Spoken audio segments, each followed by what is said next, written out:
ಪ್ರಾರಂಭದಲ್ಲಿ ಒಂದು 3-4 ಸಂಗತಿಗಳು ಸಭೆಯ ಗಮನಕ್ಕೆ. ನಾಳೆ ಸಂಜೆ 6 ಗಂಟೆಯಿಂದ 8 ಗಂಟೆಯವರೆಗೆ ಮಯೂರಂ ಶ್ರೀ ವಿಶ್ವನಾಥ ಶಾಸ್ತ್ರಿ ಅವರ 125ನೇ ಜನ್ಮವರ್ಷ ಆಚರಣೆಯ ನಿಮಿತ್ತ ಕರ್ನಾಟಕ ಶಾಸ್ತ್ರೀಯ ಸಂಗೀತ ಗಾಯನ ಕಾರ್ಯಕ್ರಮ ಇದೇ ಸಭಾಂಗಣದಲ್ಲಿ ನಡೆಯುತ್ತೆ. ಸಮಯ 6ರಿಂದ 8. ಶಂಕರಾಭರಣಂ ತಂಡದವರಿಂದ. ನಾಡಿದ್ದು 7ನೇ ತಾರೀಕು ಅವಧಾನ ಏನು ನಡೀಬೇಕಿತ್ತು, ಅದು ಕಾರಣಾಂತರಗಳಿಂದ ಮುಂದೂಡಲ್ಪಟ್ಟಿದೆ. ಮುಂದಿನ ದಿನಾಂಕವನ್ನು ಮತ್ತೆ ತಿಳಿಸಲಾಗತ್ತೆ. 8ನೇ ತಾರೀಖಿನಿಂದ 12ನೇ ತಾರೀಖಿನವರೆಗೆ ಕಾರ್ಯಕ್ರಮದ ಪಟ್ಟಿಯಲ್ಲಿ ಸ್ವಲ್ಪ ಬದಲಾವಣೆ ಇದೆ. ಪ್ರತಿದಿನ ಸಂಜೆ 6:30ರಿಂದ 8 ಗಂಟೆಯವರೆಗೆ ಪ್ರವಚನ ಕಾರ್ಯಕ್ರಮ ಇರುತ್ತೆ. ವಿಷಯ ಕಠೋಪನಿಷತ್ತು.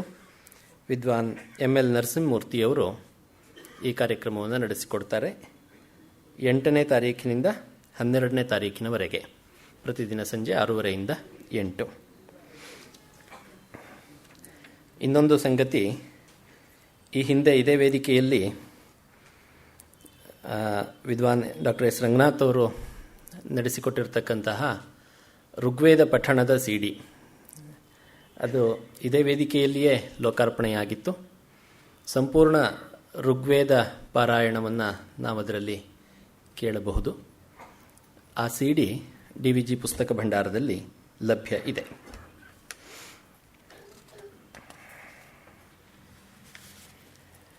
ಒಂದನೇ ತಾರೀಖಿನಿಂದ ಇವತ್ತಿನವರೆಗೆ ಈ ವೇದಿಕೆಯಲ್ಲಿ ಮಹಾಮಹೋಪಾಧ್ಯಾಯ ಡಾಕ್ಟರ್ ಎಸ್ ರಂಗನಾಥ್ ಅವರು ಯೋಗ ವಾಸಿಷ್ಠವನ್ನು ಕುರಿತು ಮಾತನಾಡ್ತಾ ಇದ್ದಾರೆ. ಭಾರತದ ಪ್ರಾಚೀನ ಸಾಹಿತ್ಯದಲ್ಲಿ ರಾಮಾಯಣ ಮಹಾಭಾರತಗಳನ್ನು ಹೊರತುಪಡಿಸಿದ್ರೆ, ಅದರಲ್ಲಿ ವಿಶೇಷವಾಗಿ ಮಹಾಭಾರತವನ್ನು ಹೊರತುಪಡಿಸಿದ್ರೆ ಅತ್ಯಂತ ದೀರ್ಘವಾದದ್ದು, ಅತ್ಯಂತ ವಿಸ್ತಾರವಾದದ್ದು, ಹೆಚ್ಚಿನ ವಿಷಯ ವ್ಯಾಪ್ತಿಯನ್ನು ಹೊಂದಿರತಕ್ಕಂಥದ್ದು ಯೋಗ ವಾಸಿಷ್ಠ. ಅದರ ಪರಿಚಯವನ್ನು ಕಳೆದ 4-5 ದಿನಗಳಿಂದ ನಾವು ಕೇಳಿದ್ದೀವಿ. ಇದು ಬಹುಶಃ ಒಂದು 6-8 ಸರಣಿಗಳನ್ನು ಅಪೇಕ್ಷಿಸತಕ್ಕಂತಹ ಒಂದು ಸುದೀರ್ಘ ಪ್ರವಚನ ಮಾಲಿಕೆ. ಆ ನಿಟ್ಟಿನಲ್ಲಿ ನಾವೆಲ್ಲರೂ ಡಾಕ್ಟರ್ ಎಸ್ ರಂಗನಾಥ್ ಅವರಿಗೆ ಕೃತಜ್ಞರು. ಯಾಕೆಂದರೆ ಇಂಥದ್ದೊಂದು ಮಹತ್ವದ ಶಾಸ್ತ್ರಗ್ರಂಥ, ಅತ್ಯಂತ ಬೃಹತ್ತಾದ ಶಾಸ್ತ್ರಗ್ರಂಥ, ಅದು ಸಾಮಾನ್ಯ ಓದಿಗೆ ಎಟಕದಂಥದ್ದು. ಅದನ್ನು ನಮ್ಮಂಥ ಸಾಮಾನ್ಯರಿಗೂ ಅರ್ಥವಾಗುವ ರೀತಿಯಲ್ಲಿ ಮತ್ತು ಮೂಲಕ್ಕೆ ಎಲ್ಲೂ ಚ್ಯುತಿ ಇಲ್ಲದೆ ರೀತಿಯಲ್ಲಿ ಅದನ್ನು ತಿಳಿಸ್ಕೊಡ್ತಕ್ಕಂಥ ಸಾಹಸಕ್ಕೆ ಅವರು ಕೈ ಹಾಕಿದ್ದಾರೆ ಅಂತಲೇ ಹೇಳಬೇಕು. ಅವರಿಗೆ ಸಂಸ್ಥೆಯ ಪರವಾಗಿ, ತಮ್ಮೆಲ್ಲರ ಪರವಾಗಿ ಹೃತ್ಪೂರ್ವಕ ಕೃತಜ್ಞತೆಗಳನ್ನು ಸಲ್ಲಿಸ್ತಾ ಇದ್ದೇನೆ.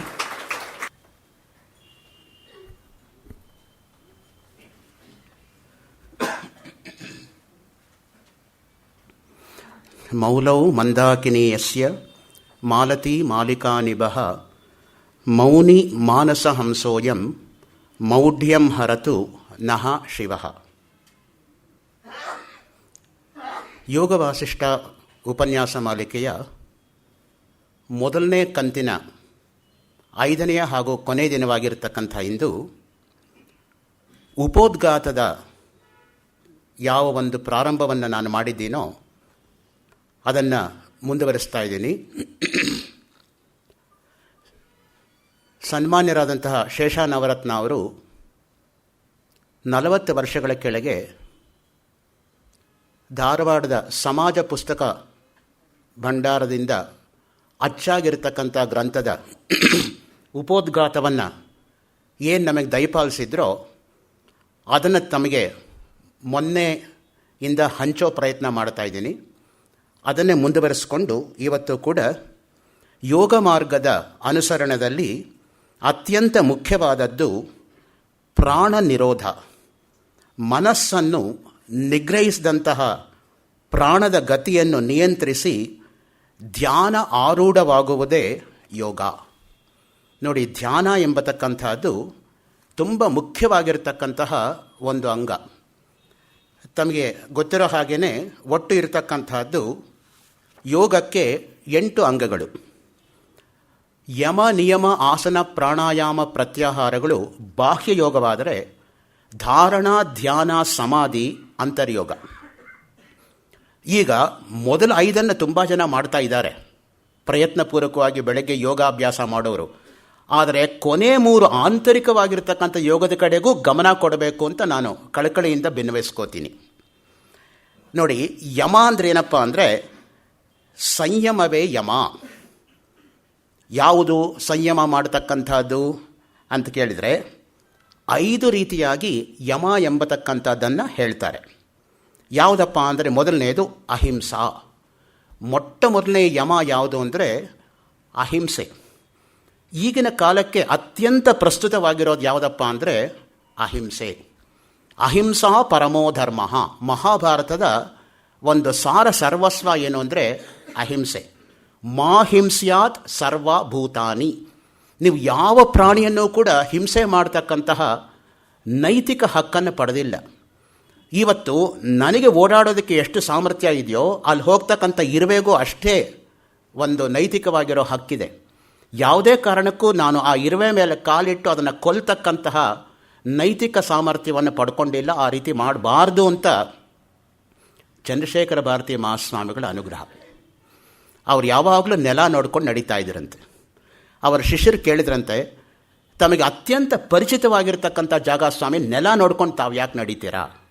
ಅವ್ರು ಹೇಳಿದಂತೆ, ನೋಡಪ್ಪ, ಅಲ್ಲೊಂದು ಇರುವೆ ಹೋಗ್ತಾ ಇದೆ, ನಾನು ನೋಡದೆ ಕಾಲಿಟ್ಬಿಟ್ರೆ ಇರುವೆ ಹೋಗ್ಬಿಡತ್ತೆ. ಯಾವ ಭಗವಂತ ನನ್ನನ್ನು ಸೃಷ್ಟಿ ಮಾಡಿದ್ದಾನೋ ಅದೇ ಭಗವಂತ ಇರುವೆನೂ ಸೃಷ್ಟಿ ಮಾಡಿದ್ದಾನೆ. ಇರೋ ಸೃಷ್ಟಿ ತೆಗೆದ್ರೆ ಮರುಸೃಷ್ಟಿ ಮಾಡೋ ಶಕ್ತಿ ನನಗಿಲ್ಲ. ಆ ದೃಷ್ಟಿಯಿಂದ ಭಗವತ್ ಸೃಷ್ಟಿ ತೆಗಿಬಾರ್ದು ಅಂತ ಹೇಳಿದ್ರಂತೆ. ಯಾವಾಗಲೂ ಅಂತರ್ಮುಖಿಗಳಾದಂಥ ಅವ್ರಿಗೇನೆ ಲೋಕದ ಬಗ್ಗೆ ಅಷ್ಟು ಕಾಳಜಿ ಇದ್ದರೆ, ಯಾವಾಗಲೂ ಲೋಕದಲ್ಲೇ ಬಿದ್ದು ಒದ್ದಾಡೋ ನಮಗೆ ಇನ್ನೆಷ್ಟು ಕಾಳಜಿ ಇರಬೇಡ? ಅಲ್ಲೊಂದು ಪ್ರಾಣಿ ಇದೆ ಅನ್ನೋದು ಕೂಡ ನಮಗೆ ಪರಿವೆಯೇ ಇಲ್ಲ ನೋಡಿ. ಆ ರೀತಿಯಾಗಿ ನಾವು ವರ್ತನೆ ಮಾಡ್ತಾ ಇರ್ತೀವಿ. ಆ ದೃಷ್ಟಿಯಿಂದಲೇ ಬದುಕಲು ಬಿಡು, ಅದನ್ನು ನಾವು ಕಲಿಬೇಕಾಗಿರೋದು. Live and let live. ಮುಖ್ಯವಾಗಿ ಜೈನರು ಈ ಅಹಿಂಸಾ ಧರ್ಮವನ್ನು ಹೆಚ್ಚು ಒತ್ತು ಕೊಡ್ತಾರೆ, ಅವ್ರು ಯಾವಾಗಲೂ ಕೂಡ. ಆ ದೃಷ್ಟಿಯಿಂದ ಅಹಿಂಸಾ ಎಂಬತಕ್ಕಂಥದ್ದು ಮತ್ತು ಸತ್ಯ ಒಂದೇ ನಾಣ್ಯದ 2 ಮುಖಗಳು ಅಂತ ಅದಕ್ಕೆ ಗಾಂಧೀಜಿಯವರು ಸಾರಿ ಹೇಳ್ತಾ ಇದ್ದಿದ್ದು. ಯಾರು ಅಹಿಂಸಾ ವ್ರತವನ್ನು ಹಿಡಿದಿರ್ತಾರೋ ಅವರು ಹೇಡಿಗಳಲ್ಲ. ಕೈಯಲ್ಲಿ ಆಗದೆ ಅಲ್ಲ ಮಾಡ್ತಾ ಇರೋದು. ಯಾವಾಗ ಮುಖ್ಯವಾಗಿ ಅಮಾಯಕರ ಮೇಲೆ ಹಲ್ಲೆ ಮಾಡೋದಕ್ಕೆ ದುಷ್ಟಶಕ್ತಿಗಳು ಬರುತ್ತೋ ಅದನ್ನು ತಡೆಯೋದಕ್ಕೆ ನಮ್ಮ ಶಕ್ತಿ ಉಪಯೋಗಿಸಬೇಕೇ ಹೊರತು ನಮ್ಮ ಶಕ್ತಿ ಪ್ರದರ್ಶನಕ್ಕಲ್ಲ. ಆ ಮಟ್ಟದಲ್ಲಿದ್ದವರು ಧರ್ಮರಾಯ ಹೇಡಿ ಅಲ್ಲ. ವಿನಾಕಾರಣ ಯುದ್ಧ ಬೇಡ, ರಕ್ತಪಾತ ಬೇಡ, ಅಶಾಂತಿ ಬೇಡ ಅಂತ ತಡೀತಾ ಇದ್ನೇ ಹೊರತು ಕೈಯಲ್ಲಿ ಆಗದೆ ಅಲ್ಲ. ಭೀಮಾರ್ಜುನರು ಎಷ್ಟು ಯೋಧರೋ ಧರ್ಮರಾಯನೂ ಅಷ್ಟೇ ಯೋಧ. ಯುಧಿಷ್ಠಿರ ಅಂತ ಒಂದು ಮಾತಿದೆ ಧರ್ಮರಾಯನಿಗೆ, ಯುಧಿ ರಣಾಂಗಣೆ ಯಹ ಸ್ಥಿರ ಸಹ ಯುಧಿಷ್ಠಿರ. ರಣರಂಗಕ್ಕೆ ಕಾಲಿಟ್ಟರೆ ಪರಾಜಯವನ್ನು ಹೊತ್ಕೊಂಡು ಯಾರು ಯಾವತ್ತೂ ವಾಪಸ್ ಬರಲಿಲ್ವೋ ಅವನು ಧರ್ಮರಾಯ. ನಾವು ಏನಾದರೂ ಮಾಡದೆ ಹೋದರೆ ಈಗಿನ ಕಾಲದಲ್ಲಿ ಕೈಯಲ್ಲಾಗ್ದವನು ಅಂತ ಪಟ್ಟ ಕಟ್ಬಿಡ್ತೀವಿ. ಏಕೆ ನಾವೆಲ್ಲ ಪ್ರದರ್ಶನ ಯುಗದಲ್ಲಿ ಇದ್ದೇವೆ ಹೊರತು ದರ್ಶನ ಯುಗದಲ್ಲಿಲ್ಲ. ಅದು ಬಂದಿರತಕ್ಕಂತಹ ಒಂದು ದೊಡ್ಡ ಸಮಸ್ಯೆ. ಧರ್ಮರಾಯ ಹೇಡಿ ಅಲ್ಲ. He was not a coward. Cowards die many times before their death, the valiant never taste the death but once ಅಂತ ಜೂಲಿಯಸ್ ಸೀಸರಲ್ಲಿ ಒಂದು ಮಾತು ಬರುತ್ತೆ. Every day is death for a coward. ಆ ದೃಷ್ಟಿಯಿಂದನೇ ಮುಖ್ಯವಾಗಿ ಯಾರು ತನ್ನನ್ನು ನಿಗ್ರಹ ಮಾಡ್ತಕ್ಕಂಥ ಶಕ್ತಿ ಇರುತ್ತೋ ಅಂಥವರು ತುಂಬ ಅಹಿಂಸಾ ವ್ರತ ಪುರುಷರಾಗಿರ್ತಾರೆ. ಆ ದೃಷ್ಟಿಯಿಂದನೇ ಎಲ್ಲೂ ಕೂಡ ಹಿಂಸೆ ಆಗಬಾರ್ದು. ಆ ದೃಷ್ಟಿಯಾಗಿ ಇವತ್ತು ನಾವು ಬೆಳಗ್ಗೆ ಪೇಪರ್ ನೋಡಿದ್ರೆ, ಟಿ ವಿ ನೋಡಿದ್ರೆ, ಪ್ರತಿದಿನವೂ ಕೂಡ ಅಲ್ಲಿ ಇವರು ಕೊಲೆ ಆಯಿತು, ಇಲ್ಲಿ ಇವರ ಅನ್ಯಾಯ ಆಯಿತು, ಇದೇ ಕೇಳಿ ಬರ್ತಾ ಇರುತ್ತೆ ಹೊರತು ಆತಂಕವಾದ ಅನ್ನೋದು ಎಷ್ಟು ಜಾಸ್ತಿ ಆಗಿದೆ ಲೋಕದಲ್ಲಿ ಅಂತ ಹೇಳಿದರೆ, ಆತಂಕವಾದವನ್ನು ಹೇಗೆ ತಡೆಯೋದು ಅನ್ನೋದ್ರ ಬಗ್ಗೆ ನಾವು ಯೋಚನೆ ಮಾಡಬೇಕು. ಅದನ್ನು ಕುರಿತು ಒಬ್ಬರು ಒಂದು ಕಾವ್ಯವನ್ನೇ ಬರೆದಿದ್ದಾರೆ. ಕಾಶಿಯಲ್ಲಿ ಶಿವಾಲ ಅಂತ ಒಂದು ಪ್ರದೇಶ ಇದೆ. ಶಿವಾಲಾನಲ್ಲಿ ನಮ್ಮ ಚಂದ್ರಮೌಳಿಯವರಿಗೆ ಚೆನ್ನಾಗಿ ಗೊತ್ತು, ಅವರು ಪುಸ್ತಕವನ್ನೇ ಬರೆದಿದ್ದಾರೆ ಕಾಶಿ ಮೇಲೆ, ಪ್ರಜ್ವಲ ಕಾಶಿ ಅಂತ. ಆ ಶಿವಾಲಾನಲ್ಲಿ ಮಹಾಮಹೋಪಾಧ್ಯಾಯ ವಾಗೀಶ್ ಶಾಸ್ತ್ರಿ ಅಂತ ಒಬ್ಬರು ಮಹನೀಯರಿದ್ದಾರೆ. ಸಂಪೂರ್ಣಾನಂದ ಸಮೃತ ವಿಶ್ವವಿದ್ಯಾಲಯದಲ್ಲಿ ಅವರು ಡೈರೆಕ್ಟರ್ ಆಗಿ ನಿವೃತ್ತರಾಗಿರ್ತಕ್ಕಂಥವರು. ಇವತ್ತಿಗೂ ಕೂಡ ಮನೆಯಲ್ಲಿ ಪಾಠ ಇಟ್ಕೊಂಡಿರೋರು ಮ್ಯಾಕ್ಸಿಮಮ್ ವಿದೇಶಿಯರು ಯಾರ ಮನೆಗೆ ಬಂದು ಕಲಿತಾರೆ ಅಂದರೆ ಅವ್ರ ಮನೆಗೆ, ಇನ್ಕ್ಲೂಡಿಂಗ್ ಮೆಡೋನಾ, ದ ಪಾಪ್ ಸ್ಟಾರ್ ಮೆಡೋನಾ ಬಂದು ಕಲ್ತ್ಕೊಂಡು ಹೋಗಿದ್ದಾಳೆ ಯೋಗ ತಂತ್ರ ಅವರ ಹತ್ರ. ನಿಮ್ಗೆ ಆಶ್ಚರ್ಯ ಆಗತ್ತೆ, ಅವರು ಆತಂಕವಾದ ಶತಕಂ ಒಂದು ಗ್ರಂಥ ಬರೆದಿದ್ದಾರೆ. 100 ಶ್ಲೋಕಗಳು, ಯಾವ ರೀತಿಯಾಗಿ ಆತಂಕವಾದವನ್ನು ನಾವು ತಡೆಯೋದು ಅಂತ. ಇರೋದೆಲ್ಲರಿಗೂ ಗೊತ್ತು, ತಡೆಯೋದು ಏನು ಮಾಡಬೇಕು ಅಂತ ಅದನ್ನು ಯೋಚನೆ ಮಾಡಬೇಕು ನೋಡಿ. ಅವರೇ ಅದನ್ನು ಹಿಂದಿಗೆ ಅನುವಾದ ಮಾಡಿದ್ದಾರೆ. ಅದನ್ನು ಆಂಗ್ಲ ಭಾಷೆಗೆ ಅನುವಾದ ಮಾಡೋ ಸುಯೋಗ ನನಗೆ ಒದಗಿತ್ತು ಒಂದು 12 ವರ್ಷದ ಕೆಳಗೆ. ಸೊ ಆ ದೃಷ್ಟಿಯಿಂದ ಆತಂಕವಾದವನ್ನು ನಾವು ಮೆಟ್ಟಿ ನಿಲ್ಲಬೇಕು ಎಂಬತಕ್ಕಂಥದ್ದು ಮುಖ್ಯವಾಗಿರ್ತಕ್ಕಂಥ ಅಂಶ. ಸರ್ವದಾ ಸರ್ವಥಾ ಯಾವ ಪ್ರಾಣಿಗೂ ದ್ರೋಹ ಮಾಡದೇ ಇರತಕ್ಕಂಥದ್ದು ಅಹಿಂಸೆ. ಆ ದೃಷ್ಟಿಯಿಂದ ಎರಡನೇದು ಯಾವುದಪ್ಪ ಅಂಗ ಯೋಗಕ್ಕೆ ಅಂದರೆ ಸತ್ಯ. ನೋಡಿ, ಆ ದೃಷ್ಟಿಯಿಂದನೇ ಹೇಳೋದು ನಮ್ಮ ರಾಷ್ಟ್ರ ಲಾಂಛನ ಸತ್ಯಮೇವ ಜಯತೆ. ಯಾವುದು ಗೆಲ್ತಕ್ಕಂಥದ್ದು ಅಂದರೆ ಸತ್ಯವೇ ಹೊರತು ಅಸತ್ಯ ಅಲ್ಲ. ಪ್ರಾರಂಭದಲ್ಲಿ ಸುಳ್ಳಿನ ಜಯ ಆಗ್ಬೋದು, ಆದರೆ ಕೊನೆಗೆ ಯಾವುದರ ಜಯ ಆಗತ್ತೆ ಅಂದರೆ ಸತ್ಯದ್ದೇ ಜಯ ಆಗೋದು.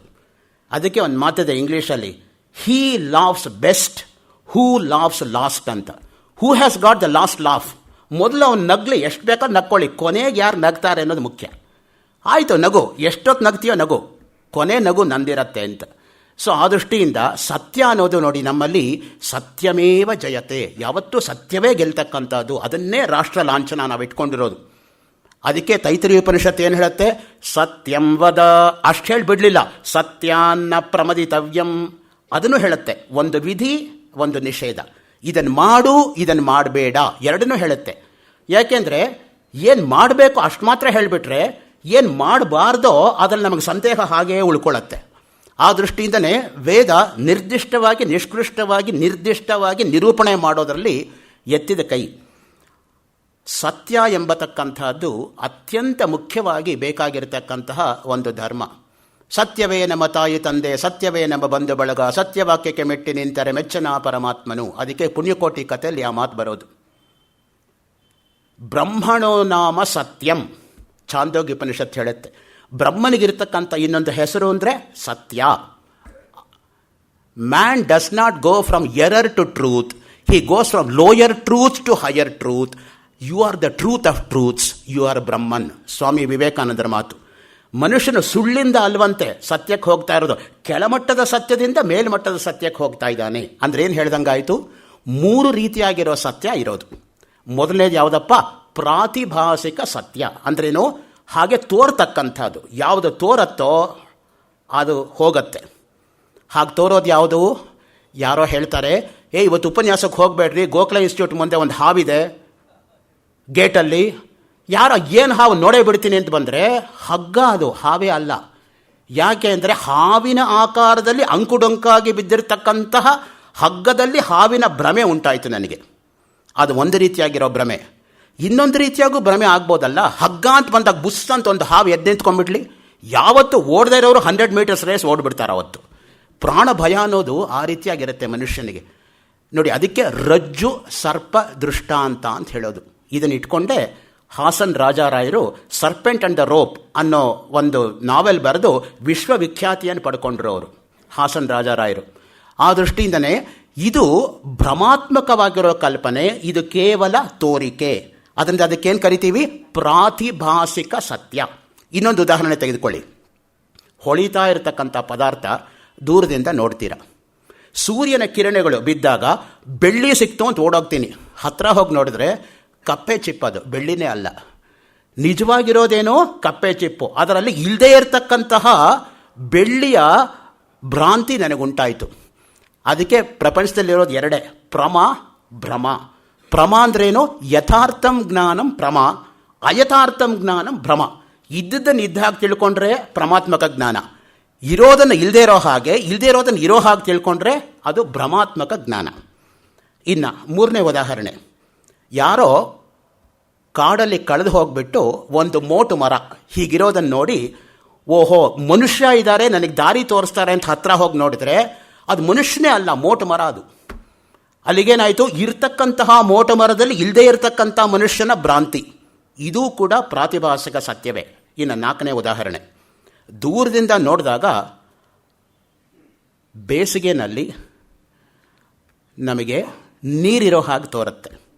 ಹತ್ತಿರ ಹೋಗಿ ನೋಡಿದ್ರೆ ನೀರೇ ಅಲ್ಲ, ಅದು ಬಿಸಿಲುಗುದ್ರೆ ಅದು.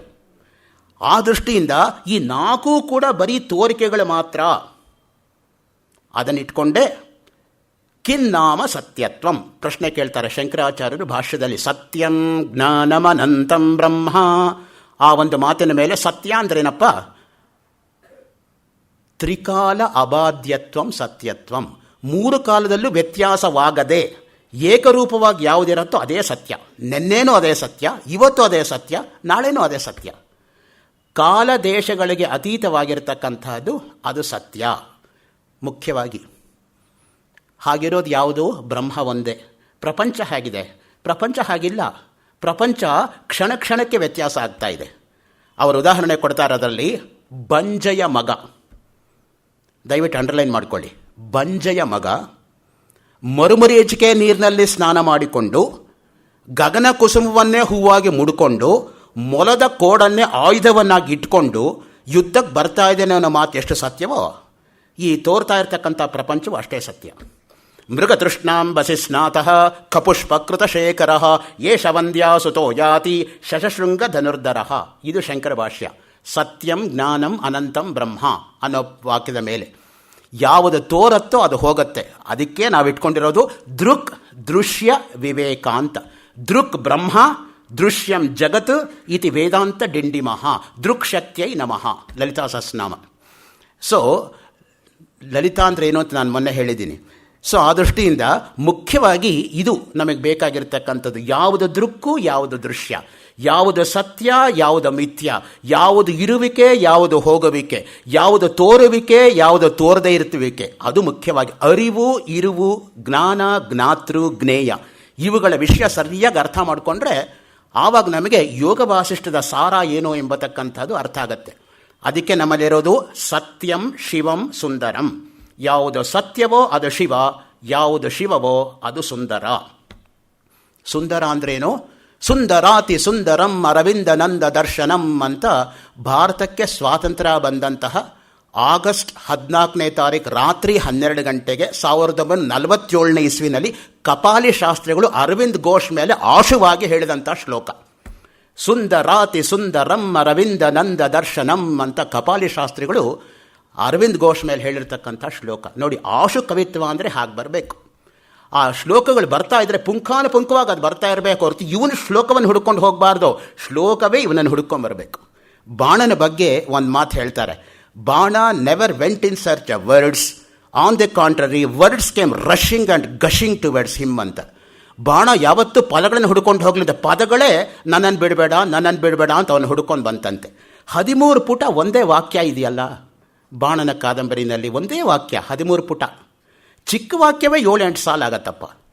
ತತಃ ಕತಿಪಯ ದಿವಸಾಪಕಮೇ ಚ ರಾಜ ಸ್ವಯಮುತ್ಕ್ಷಿಪ್ತ ಮಂಗಲ ಕಲಶಃ ಸಹಶುಕನಾಸೇನ ಪುಣ್ಯೇಹನಿ ಪುರೋದಸ ಸಂಪಾದಿತ ಅಶೇಷ ರಾಜ್ಯಾಭಿಷೇಕ ಮಂಗಲಂ ಅನೇಕ ನರಪತಿ ಸಹಸ್ರ ಪರಿವೃತೇಭ್ಯ ಸರ್ವಾಭ್ಯೋ ನದೀಭ್ಯ ಸರ್ವೇಭ್ಯ ಸಾಗರೇಭ್ಯ ಸಮಾಹೃತೇನ ಸರ್ವೌಷಧಿಭಿಃ ಸರ್ವಮೃದ್ಭಿಃ ಸರ್ವಫಲೈಃ ಸರ್ವರತ್ನೈಶ್ಚ ಪರಿಗೃಹೀತೇನ ಆನಂದ ಬಾಷ್ಪಜಲ ಮಿಶ್ರೇಣ ಮಂತ್ರಪೂತೇನ ವಾರಿಣ ಸುತಂ ಅಭಿಷೇಚ. ಚಿಕ್ಕ ವಾಕ್ಯ. ನಾನು 13 ಪುಟ ಇರೋ ವಾಕ್ಯ ಹೇಳ್ತಾ ಇಲ್ಲ, ಚಿಕ್ಕ ವಾಕ್ಯವೇ 7-8 ಸಾಲ ಆಗುತ್ತೆ. ನಾವೆಲ್ಲ MA ಮಾಡಿಕೊಂಡು ಸಮೃದ್ಧಲ್ಲಿ ಲೆಕ್ಚರರ್ಶಿಪ್ಗೆ ಅಪ್ಲೈ ಮಾಡಿದಾಗ ನಮಗೆ ಎಕ್ಸ್ಪರ್ಟ್ಸ್ ಕೇಳಿದ ಕ್ವೆಶ್ಚನ್ ಏನು ಗೊತ್ತಾ? 13 ಪುಟ ಇದೆಯಲ್ಲ ಬಾಣನ ವಾಕ್ಯದಲ್ಲಿ ಬಾಯಿಗೆ ಹೇಳು, ಪದವಿ ಭಾಗ ಮಾಡು, ಅರ್ಥ ಹೇಳು, ನಾವು ಪುಸ್ತಕ ನೋಡ್ಕೋತೀವಿ ಹೋಗೋದು. ಮುಗಿದೋಯ್ತು. 1 question decided the fate of Sanskrit lecturership 35 years ago. ಆ ತರಹ ಪುಸ್ತಕದಲ್ಲಿರೋದು ನಂದಲ್ಲ, ಮಸ್ತಕದಲ್ಲಿರೋದು ಮಾತ್ರ ನಂದು ಅಂತ ಆಗಿನ ಕಾಲದಲ್ಲಿ ಇದ್ದು. ಪುಸ್ತಕಸ್ಥ ನಸಾ ವಿದ್ಯ ಮಸ್ತಕಸ್ಥಾತು ಯಾ ವಿದ್ಯಾ ಅಂತ. ಆ ದೃಷ್ಟಿಯಿಂದನೇ ಆ ರೀತಿಯಾಗಿ ಮುಖ್ಯವಾಗಿ ಇರತಕ್ಕಂಥದ್ದು ನೋಡಿ. ಆ ಕವಿತ್ವ ಎಂಬತಕ್ಕಂಥದ್ದು ಆ ರೀತಿ ಹೋಗಬೇಕು. ಮುದಾಕರಾತ್ತ ಮೋದಕಂ ಸದಾ ವಿಮುಕ್ತಿ ಸಾಧಕಂ ಕಲಾಧರಾವತಂಸಕಂ ವಿಲಾಸಿ ಲೋಕ ರಕ್ಷಕಂ ಅನಾಯಕೈಕ ನಾಯಕಂ ವಿನಾಶಿತೇವ ದೈತ್ಯಕಂ ನತಾಶುಭಾಷು ನಾಶಕಂ ನಮಾಮಿತಂ ವಿನಾಯಕಂ ನತೇತರಾತಿ ಭೀಕರಂ ನವೋದಿತಾರ್ಕ ಭಾಸ್ವರಂ ನಮತ್ಸುರಾರಿ ನಿರ್ಜರಂ ನತಾದಿಕಾಪದುದ್ದರಂ ಸುರೇಶ್ವರಂ ನಿಧೀಶ್ವರಂ ಗಜೇಶ್ವರಂ ಗಣೇಶ್ವರಂ ಮಹೇಶ್ವರಂ ತಮಾಶ್ರಯೇ ಪರಾತ್ಪರಂ ನಿರಂತರಂ ಸಮಸ್ತ ಲೋಕ ಶಂಕರಂ ನಿರಸ್ತ ದೈತ್ಯ ಕುಂಜರಂ ದರೇತರೋದರಂ ವರಂ ವರೇಭವಕ್ತ್ರಮಕ್ಷರಂ ಕೃಪಾಕರಂ ಕ್ಷಮಾಕರಂ ಮುದಾಕರಂ ಯಶಸ್ಕರಂ ಮನಸ್ಕರಂ ನಮಸ್ಕೃತ ನಮಸ್ಕರೋಮಿ ಭಾಸ್ವರಂ ಅಕಿಂಚನಾರ್ತಿ ಮಾರ್ಜನಂ ಚಿರಂತನೋಕ್ತಿ ಭಾಜನಂ ಪುರಾರಿ ಪೂರ್ವನಂದನಂ ಸುರಾರಿ ಗರ್ವಚರ್ವಣಂ ಪ್ರಪಂಚನಾಶ ಭೀಷಣಂ ಧನಂಜಯಾದಿಭೂಷಣಂ ಕಪೋಲದಾನ ವಾರಣಂ ಭಜೆ ಪುರಾಣ ವಾರಣಂ ನಿತಾಂತಕಾಂತ ದಂತಕಾಂತ ಮಂತಕಾಂತ ಕಾತ್ಮಜಂ ಅಚಿಂತ್ಯ ರೂಪ ಮಂತಹೀನ ಮಂತರಾಯ ಕೃಂತನಂ ಹೃದಂತರೇ ನಿರಂತರಂ ವಸಂತಮೇವ ಯೋಗಿನಾಂ ತಮೇಕದಂತಮೇಕಮೇವ ಚಿಂತಯಾಮಿ ಸಂತತಂ ಮಹಾಗಣೇಶ ಪಂಚರತ್ನ ಮಾದರೇಣ ಯೋನ್ವಹಂ ಪ್ರಜಲ್ಪತಿ ಪ್ರಭಾತಕೆ ಹೃದಯ ಸ್ಮರನ್ ನಿರಂತರಂ ಅರೋಗತಾಂ ಅದೋಷತಾಂ ಸುಸಾಹಿತೀಂ ಸುಪುತ್ರತಾಂ ಸಮಾಹಿತಾಯುರಷ್ಟಭೂತಿ ಮಭ್ಯುಪೈತಿ ಸೋಚಿರಾತ್. ಅದು ಕವಿತ್ವಾನ್. ಆ ತರಹ ಬರಬೇಕು, ಇಲ್ಲದ್ರೆ ಏನು ಪ್ರಯೋಜನ? ಆ ದೃಷ್ಟಿಯಿಂದನೇ poets are born and not made. ಒಂದು ಮಾತಿದೆ, ಕವಿಗಳು ಹುಟ್ಟಿದ ಕವಿಗಳೇ ಹೊರತು ಕವಿತ್ವ ಶಕ್ತಿ ಪಡ್ಕೊಳ್ಳೋಕ್ಕಾಗಲ್ಲ. ಈಗ ಕವಿತ್ವ ಮಾಡು ಅಂತ ನಾನು ಕೇಳಿದ್ರೆ 1 ತಿಂಗಳು ತೆಗೆದುಕೊಂಡು 1 ಶ್ಲೋಕ ಮಾಡ್ತೀನಿ, ಏನಪ್ಪ ಪ್ರಯೋಜನ? ಗಣೇಶ್ ಕೇಳಿದ್ರೆ 1 ನಿಮಿಷಕ್ಕೆ 1 ಶ್ಲೋಕ ಆಚೆ ಬರ್ತಾ ಇರುತ್ತೆ. ಸೊ ಅವರು ಆಶು ಕವಿಗಳು, ನಮ್ಮಂಥವ್ರು ಕವಿತ್ವ ಮಾಡೋಕ್ಕೆ ಹೋಗಬಾರ್ದು. ಯಾಕೆ ಅಂತ ಹೇಳಿದ್ರೆ, ಯಾರಿಗೆ ಸ್ವಂತ ಸಾಮರ್ಥ್ಯ ಇಲ್ವೋ ಅವರು ಮಾಡಬಾರ್ದು. ಒಂದು ನೆನಪಿಟ್ಕೊಳ್ಳಿ, ಕಾಳಿದಾಸ್ ಸಮಾರೋಹ ಅಂತ ಉಜ್ಜಯಿನಿನಲ್ಲಿ ಮಾಡ್ತಾರೆ. ಆ ಕಾಳಿದಾಸ್ ಸಮಾರೋಹದಲ್ಲಿ ಕೊನೆ ದಿವಸ ಎಲ್ಲಿ ಕವಿಗೋಷ್ಠಿ ನಡೆಯುತ್ತೆ ಅಂದರೆ, ತಾಜ್ ಮಹಲ್ ಹಿಂಭಾಗದಲ್ಲಿ ಯಮುನಾ ನದಿ ನೋಡಿಕೊಂಡು ತಾಜ್ ಮಹಲ್ ಹಿಂಭಾಗದಲ್ಲಿ ಇಟ್ಕೊಂಡು ರಾತ್ರಿ 12ರಿಂದ ಬೆಳಗ್ಗೆ 4 ತನಕ ಕವಿಗೋಷ್ಠಿ ಆಗುತ್ತೆ. ಕಾಳಿದಾಸ್ ಸಮಾರೋಹದಲ್ಲಿ ತಾಜ್ ಮಹಲ್ ಹಿಂಭಾಗ, ಪ್ರತಿಯೊಬ್ಬರು ತಾಜ್ ಮಹಲ್ ಮುಂದೆಯಿಂದ ನೋಡ್ತಾರೆ, ಆ ತಾಜ್ ವಾ ತಾಜ್ ಅಂತ. ಆ ಹಿಂದ್ಗಡೆ ಇರತಕ್ಕಂಥ ಯಮುನಾ ನದಿ ಯಾರೂ ನೋಡೋಕ್ಕೆ ಹೋಗಲ್ಲ. ಸೊ ಅಂಥ ಸಂದರ್ಭದಲ್ಲಿ ನಾನು ಒಂದು 30 ಶ್ಲೋಕ ಮಾಡಿಬಿಟ್ಟೆ ಆವತ್ತು ರಾತ್ರಿ, ಇರಲಿ 85ನೇ ಇಸ್ವಿನಲ್ಲಿ. ಸೊ ಆ ದೃಷ್ಟಿಯಿಂದ ಯಾಕೆ ಅಂತ ಹೇಳಿದ್ರೆ, ಅದೊಂಥರ ಇನ್ಸ್ಪಿರೇಷನ್ ಬರಬೇಕು. ಯಾವಾಗಲೂ ಬರೆಯೋಕ್ಕಾಗೋದಿಲ್ಲ. 108 ಸಮಕಾಲೀನ ಕವಿಗಳು ಏನು ಬರೆದಿದ್ದಾರೆ ಅನ್ನೋದನ್ನು 108 ಶ್ಲೋಕದಲ್ಲಿ ನನಗೆ ತಿದ್ದುಕೊಟ್ಟರು ಗುರುಗಳಾದಂಥ ರಂಗನಾಥ್ ಶರ್ಮರು. ಆ ದೃಷ್ಟಿಯಿಂದ ನಾನು ಒಂದು ಗ್ರಂಥ ಅಂತ ಬರೆದಿದ್ದೀನಿ, ಸಮಕಾಲೀನ ಸಮೃತ ಕವಿಗಳು ಸಮಕಾಲೀನ ಸಮೃತ ಶ್ಲೋಕಗಳಲ್ಲಿ ಅಂತ. Sanskrit poets and Sanskrit poetry. That's a new way of looking at Sanskrit poetry to show that it's a living language and not a dead language. ಯಾರು ಸಮೃತ ಮೃತ ಭಾಷೆ ಅಂತ ಅನ್ಕೋತಾರೋ ಅವರು ಮೃತರು. ಸಮೃತಕ್ಕೆ ಯಾವತ್ತೂ ಮೃತಿ ಅನ್ನೋದಿಲ್ಲ. ಯಾಕೆಂದರೆ ಈಗಲೂ ಎಷ್ಟು ಹೊಸ ಹೊಸ ಗ್ರಂಥಗಳು ಬರ್ತಾ ಇದೆ ಅಂದರೆ ಆಶ್ಚರ್ಯ ಆಗುತ್ತೆ ನಮಗೆ ಈಗ ಬರ್ತಾ ಇರತಕ್ಕಂಥದ್ದು. ನೋಡಿ, 3ನೇದು ಅಸ್ತೇಯ, 3ನೇಯ ಯಮ. ಅಸ್ತೇಯ ಅಂದ್ರೇನು? ಕದಿಯದೇ ಇರತಕ್ಕಂಥದ್ದು. ಕಳ್ಳತನ ಅನ್ನೋದು ಒಂದು ಮಹಾಪಾತಕ ಅಂತ ಮನುಸ್ಮೃತಿಯ 9ನೇ ಅಧ್ಯಾಯದಲ್ಲಿ ಅಪ್ಪಣೆ ಕೊಡಿಸ್ತಾನೆ. ಬ್ರಹ್ಮ ಚ ಸುರಾಪಶ್ಚ ಸ್ಥೇಯೀ ಚ ಗುರುತಲ್ಪಗಃ ಏತೇ ಸರ್ವೇ ಪೃಥಗ್ನೇಯಾ ಮಹಾಪಾತಕಿನೋ ನರಾಃ. ಈ 4 ಜನ ಮಹಾಪಾತಕಿಗಳು: ಬ್ರಹ್ಮಹತ್ಯಾ ದೋಷ, ಸುರಾಪಾನ, ಕಳ್ಳತನ, ಗುರುವಿನ ಹಾಸಿಗೆಯಲ್ಲಿ ಮಲ್ಕೊಂಡು ನಿದ್ದೆ ಮಾಡೋದು.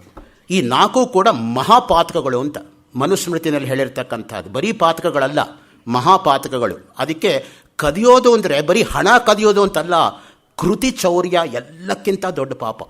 ಯಾರೋ ಬರೆದಿದ್ದು ನನ್ನ ಹೆಸರು ಹಾಕ್ಕೊಂಡು ನಾನು ಪಬ್ಲಿಷ್ ಮಾಡಿಬಿಟ್ರೆ ಏನದು, ಯಾವ ರೀತಿಯಾಗಿ ಮನಸ್ಸು ಒಪ್ಪತ್ತೆ ಅಂತ ನನಗೆ ಅರ್ಥ ಆಗೋದಿಲ್ಲ. ಅದಕ್ಕೆ ನನಗೆ ಪಬ್ಲಿಕ್ ಲೆಕ್ಚರ್ ಕೊಡೋವಾಗಲೂ ಕೂಡ ಇಂಥವರಿಂದ ನಾನು ಕದ್ದಿದ್ದೀನಿ ಅಂತ ಹೇಳ್ಕೊಂಡೆ ನಾನು ಹೇಳೋದು. ಯಾಕೆ ಅಂತ ಹೇಳಿದ್ರೆ, ಅವರಿಂದ ನಾನು ನೋಟ್ಸ್ ಮಾಡ್ಕೊಂಡ್ಮೇಲೆ ಅವ್ರ ಹೆಸರು ಹೇಳದೆ ಹೋದರೆ ಅದು ಅಪಚಾರ ಆಗುತ್ತೆ. ನಂದಲ್ವಲ್ಲ ಅದು, ಅವ್ರ ಜ್ಞಾನವನ್ನು ನಾನು ಹಂಚ್ತಾ ಇದ್ದೇನೆ ಹೊರತು ನಂದೇನು ಇಲ್ವಲ್ಲ, ನಂದು ಝೀರೋ. ಅದಕ್ಕೆ ನಾನು ಮೊದಲೇ ದಿನ ಹೇಳಿದ್ದೆ, ನಾನು ಅಲ್ಲಿ ಕೂತ್ಕೊಳ್ಳೋಕ್ಕೆ ಲಾಯಕ್ಕೆ ಹೊರತು ಇಲ್ಲಿ ನಿಂತ್ಕೊಳ್ಳೋಕ್ಕಿನ್ನ ಯೋಗ್ಯತೆ ಪಡೆದಿಲ್ಲ ಅಂತ. ಇನ್ನು ಕೇಳೋದ್ರಲ್ಲೇ ಇದ್ದೇನೆ ಹೊರತು ಹೇಳೋ ಸ್ಥಿತಿಗೆ ನಾನು ಬಂದೇ ಇಲ್ವಲ್ಲ. ಏನೋ ನೀವು ಇಲ್ಲಿ ಕೂಡಿಸಿದ್ದೀರಾ, ನಾನು ನಿಂತಿದ್ದೀನಿ ಅಷ್ಟೇ. ಕದಿದೇ ಇರ್ತಕ್ಕಂಥದ್ದು ನೋಡಿ, ಅಸ್ತೇಯ. ಇನ್ನು 4ನೇದು ಯಾವುದಪ್ಪ? ಬ್ರಹ್ಮಚರ್ಯ. ಬ್ರಹ್ಮಚರ್ಯ ಅಂದ್ರೇನು? ಇಂದ್ರಿಯ ನಿಗ್ರಹ. ತುಂಬ ಮುಖ್ಯವಾಗಿರ್ತಕ್ಕಂಥದ್ದು. ಏನು ಬೇಕಾದರೂ ಮಾಡ್ಬೋದು. ಇಂದ್ರಿಯಗಳೆಲ್ಲ ಹೊರಮುಖವಾಗಿ ಚಾಚಿಕೊಂಡಿದೆ. ಒಂದೊಂದು ಇಂದ್ರಿಯ ಇಟ್ಕೊಂಡೇ ಪ್ರಾಣಿಗಳು ಪಕ್ಷಿಗಳು ಹೊರಟೋಯ್ತು. ಇನ್ನು 5 ಇಂದ್ರಿಯ ಇರತಕ್ಕಂಥ ಮನುಷ್ಯ ತನ್ನನ್ನು ತಾನು ಕಾಪಾಡಿಕೊಳ್ಳೋದು ಎಷ್ಟು ಕಷ್ಟ ನೋಡಿ. ಆಮೆಯಿಂದ ನಾವು ಪಾಠ ಕಲಿಯೋದಿದೆ ಅಂತ ಕೃಷ್ಣ ಪರಮಾತ್ಮ ಅರ್ಜುನನ ನಿಮಿತ್ತವಾಗಿಟ್ಟುಕೊಂಡು ನಮಗೆ ಸಂದೇಶ ನೀಡ್ತಾ ಇದ್ದಾನೆ ಭಗವದ್ಗೀತೆಯಲ್ಲಿ. ಕೂರ್ಮೋಂಗಾನೀವ ಸರ್ವಶಃ. ಆಮೆ ನೋಡಿ, ಚಿಪ್ಪಿಂದ ಹೊರಗಡೆ ಕಾಲೆಲ್ಲ ಚಾಚ್ಕೊಂಡಿರುತ್ತೆ. ಭಯ ಆದ ಕೂಡಲೇ ಚಿಪ್ ಒಳಗಡೆ ಎಳ್ಕೊಂಡ್ಬಿಡುತ್ತೆ. ನೀವು ಚಿಪ್ ಮೇಲೆ ಎಷ್ಟು ಹೊಡೆದ್ರೂ ಆಮೆಗೇನೂ ಆಗಲ್ಲ. ಆಮೆಯಿಂದಾನೂ ಪಾಠ ಕಲಿಯೋದಿದೆ ನಾವು. ಅದರಿಂದ ನಾವೇ ದೊಡ್ಡ ಜ್ಞಾನಿಗಳು ಅಂತಲ್ಲ, ಪಶುಗಳು ಪ್ರಾಣಿಗಳು ಯಾವ್ಯಾವುದರಿಂದ ಏನೇನು ಪಾಠ ಕಲಿಯೋದಿದೆ ಕಲ್ತು ಬಿಡೋಣ. ಈಗ ಗಾಳಿಯಿಂದ ಪಾಠ ಕಲಿಯೋದಿದೆ. ಭಾಗವತದಲ್ಲಿ ದತ್ತಾತ್ರೇಯರು ನನಗೆ 10 ಜನ ಮಾನಸ ಗುರುಗಳು ಅಂತ ಹೇಳ್ತಾರೆ. ದತ್ತಾತ್ರೇಯರು ಅಂದರೆ ಏನು? ಸಾಮಾನ್ಯವಾಗಿ ಕಥಿತಾಗಮಾರ್ಥಸಾರಂ ಮಥಿತಾಕಿಲ ಕಾರಣಾವಿದ್ಯಂ ಪತಿ ಪರಮೇ ಸ್ಥಿತ ಮನಿಷಂ ಶಿಥಿಲಿತ ಪಾಪೌಗಮಾಶ್ರಯೇ ದತ್ತಂ. ನರಸಿಂಹಭಾರತಿ ಮಹಾಸ್ವಾಮಿಗಳು ದತ್ತಾತ್ರೇಯನ ಮೇಲೆ ಮಾಡಿರ್ತಕ್ಕಂಥ ಶ್ಲೋಕ. ದತ್ತಸ್ತವರಾಜ ಅಂತಲೇ ಶ್ರೀಧರ ಸ್ವಾಮಿಗಳು 162 ಶ್ಲೋಕ ಮಾಡಿದ್ದಾರೆ ದತ್ತಾತ್ರೇಯರ ಮೇಲೆ. ಅವರೇ ಸ್ವಯಂ ದತ್ತಾತ್ರೇಯರ ಅವತಾರ. 20ನೇ ಶತಮಾನದ ದತ್ತಾತ್ರೇಯ ಅಂತಲೇ ಶ್ರೀಧರ ಸ್ವಾಮಿಗಳಿಗೆ ಕರೀತಕ್ಕಂಥದ್ದು. ಯಾಕೆಂದ್ರೆ ದತ್ತ ಜಯಂತಿ ದಿವಸನೇ ಅವರು ಆವಿರ್ಭವಿಸಿದ್ದು. ಆ ದೃಷ್ಟಿಯಿಂದ ಏನು ದತ್ತಾತ್ರೇಯನ ಅವತಾರ ಅಂದರೆ ಹುಡುಗಾಟನ? ಎಂತಹ ಮಹಾಜ್ಞಾನಿ ದತ್ತಾತ್ರೇಯ ನೋಡಿ. ಅದಕ್ಕೆ ಆ ಬ್ರಹ್ಮಚರ್ಯ ಎಂಬತಕ್ಕಂಥದ್ದು. ಎಲ್ಲ ಹೆಂಗಸರನ್ನೂ ಕೂಡ ನಾನು ತಾಯಿಯ ಭಾವನೆಯಿಂದ ಕಾಣುತ್ತೇನೆ, ಬದುಕಿರೋವರೆಗೂ ಕೂಡ ನಾನು ಯಾವ ಹಣಕ್ಕೂ ಆಸೆ ಪಡುವುದಿಲ್ಲ, ತಾನೇ ತಾನಾಗಿ ಯಾವುದಾದ್ರೂ ಹಣ ಬಂದರೆ ಅದನ್ನು ಸದ್ವಿನಿಯೋಗಕ್ಕಾಗಿಯೇ ಈ ದೇಹವನ್ನು ಉಡುಪಾಗಿಡುತ್ತೇನೆ, ಯಾವ ಮಠದಲ್ಲೂ ಕೂಡ ನಾನು ಸ್ವಾಮಿಯಾಗಿ ಕುಳಿತುಕೊಳ್ಳುವುದಿಲ್ಲ. ಇದೆಲ್ಲ ಪ್ರತಿಜ್ಞೆಗಳು. 8 ಪ್ರತಿಜ್ಞೆ ಶ್ರೀಧರ ಸ್ವಾಮಿಗಳು ಮಾಡಿರೋ ಪ್ರತಿಜ್ಞಾಷ್ಟಕ ಅಂತಾನೆ ಒಂದು ಗ್ರಂಥ ಇದೆ. 8 ಪ್ರತಿಜ್ಞೆ ಮಾಡಿದ್ದಾರೆ, ಅದು ನಡೆಸ್ಕೊಂಡಿದ್ದಾರೆ ಅವ್ರ ಜೀವನದಲ್ಲಿ. ಪ್ರತಿಜ್ಞೆ ಎಷ್ಟೋ ಜನ ಮಾಡ್ತಾರೆ, ಆದರೆ ನಡೆಯೋದಿಲ್ಲ. Promises are made only to be broken ಅಂತ. ಅದೇನು ಪ್ರಯೋಜನ ಆಗುತ್ತೆ ನೋಡಿ. ಬ್ರಹ್ಮಚರ್ಯ ಅನ್ನೋದು ಅಖಂಡ ಬ್ರಹ್ಮಚಾರಿಗಳು ಯಾರು ನಮ್ಮಲ್ಲಿ ಅಂದರೆ, ಒಂದು ಕಡೆ ಭೀಷ್ಮಾಚಾರ್ಯರು, ಇನ್ನೊಂದು ಕಡೆ ಹನುಮಂತ. ಅದಕ್ಕೆ ಒಂದು ಶ್ಲೋಕ ಇರೋದು, ಅನ್ಯತ್ರ ಭೀಷ್ಮಾತ್ ಗಾಂಗೇಯಾತ್ ಅನ್ಯತ್ರ ಚ ಹನುಮತ ಹರಿಣೀಕುರ ಮಾತ್ರೇಣ ಚರ್ಮಣ ಮೋಹಿತಾಂಜಗತ್ತು ಅಂತ. ಪ್ರತಿಯೊಬ್ಬರೂ ಕೂಡ ಮೋಹಕ್ಕೆ ಸಿಕ್ಕೊಂಡಿರೋರೆ. ಒಂದು ಕಡೆ ಭೀಷ್ಮಾಚಾರ್ಯರು, ಇನ್ನೊಂದು ಕಡೆ ಹನುಮಂತ. ಇಬ್ಬರೇ ಅದನ್ನು ಗೆದ್ದಿರ್ತಕ್ಕಂಥವ್ರು. ಇಂದ್ರಿಯ ನಿಗ್ರಹ ಇದ್ದವರು ಅಂದರೆ ಅವರಿಬ್ಬರೇನೆ ಅಂತ. ಅದು ಮುಖ್ಯವಾಗಿ ನಾವು ಕಲಿಬೇಕಾಗಿರ್ತಕ್ಕಂಥದ್ದು.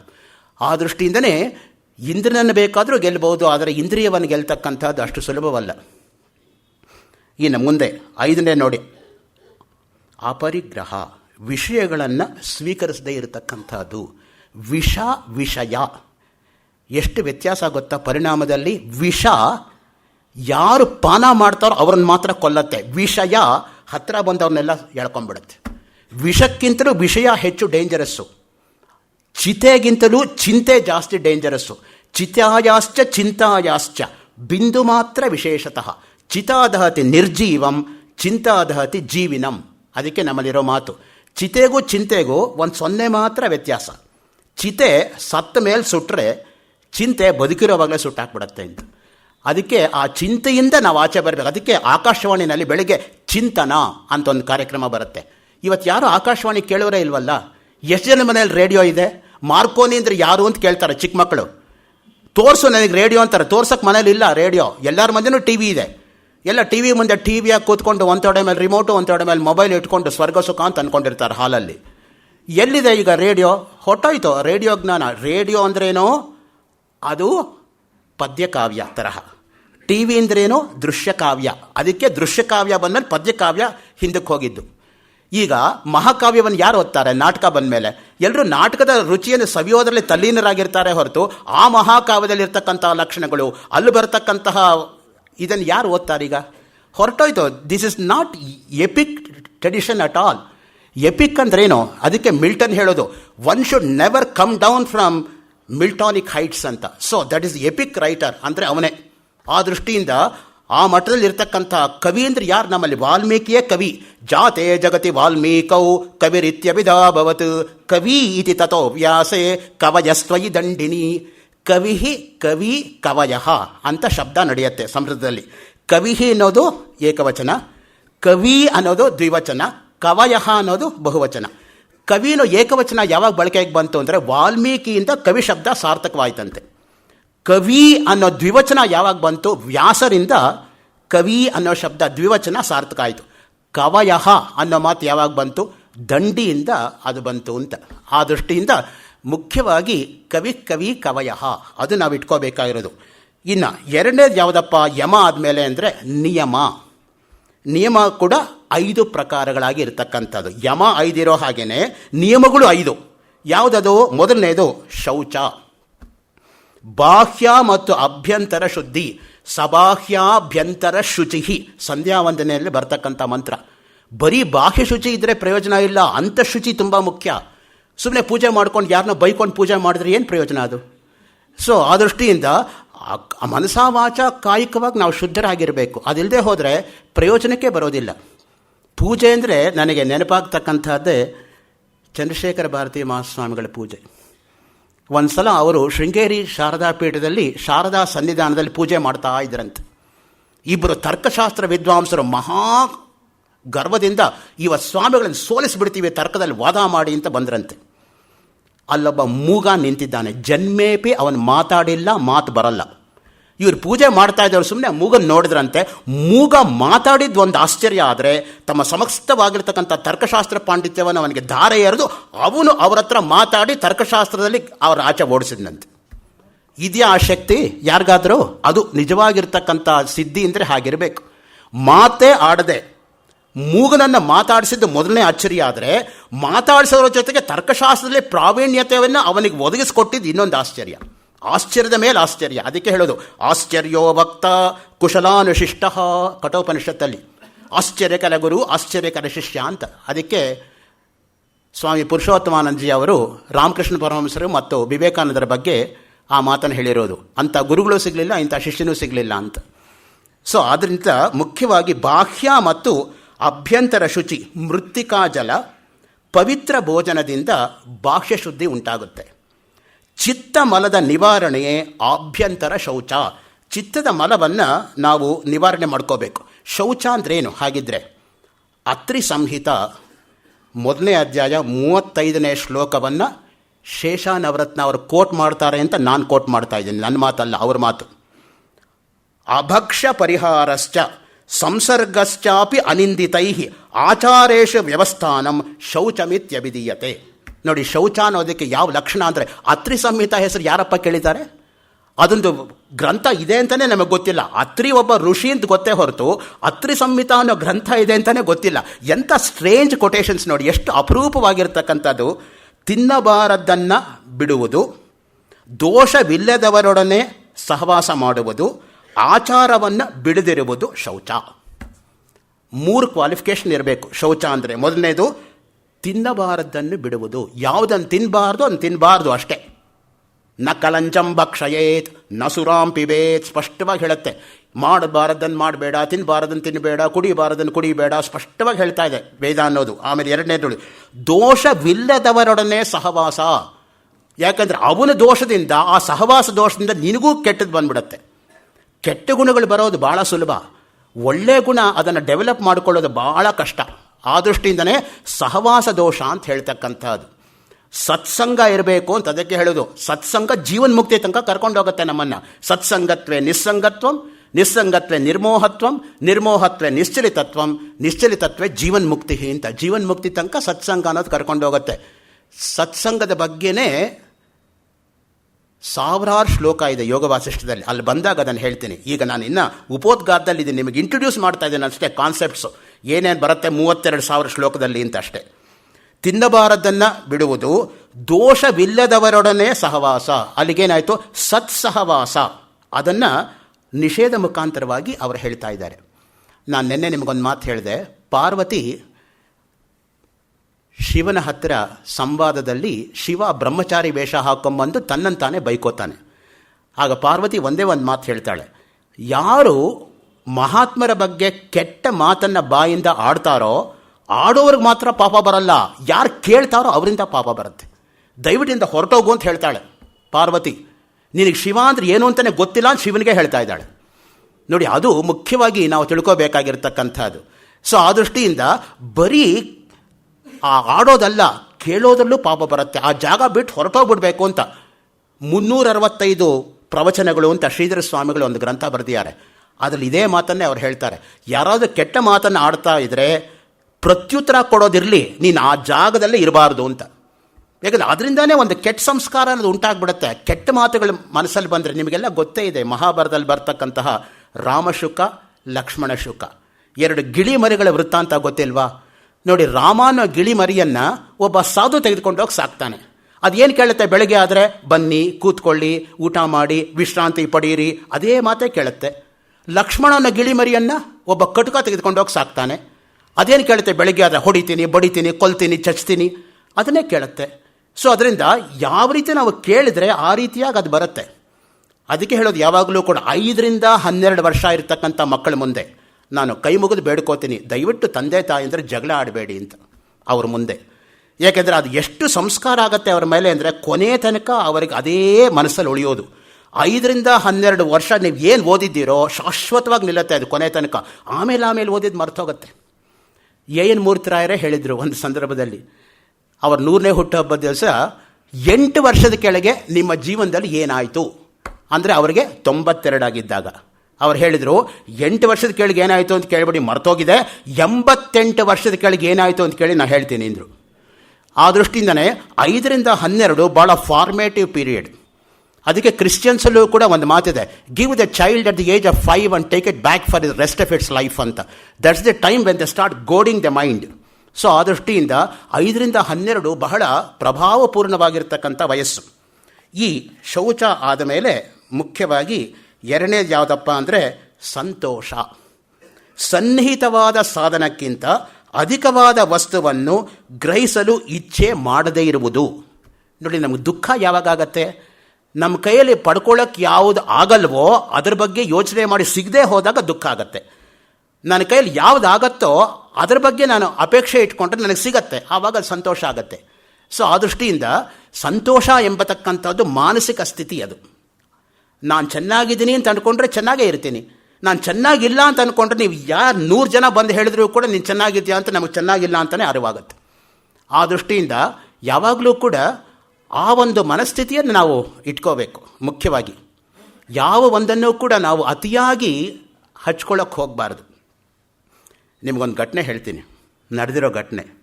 28 ವರ್ಷದ ಕೆಳಗೆ ಮಲ್ಲೇಶ್ವರ 14ನೇ ಕ್ರಾಸ್ ಈಸ್ಟ್ ಪಾರ್ಕ್ ರಸ್ತೆ 83ನೇ ಡೋರ್ ನಂಬರಲ್ಲಿ ಒಂದು ಘಟನೆ ನಡೀತು. ರಾತ್ರಿ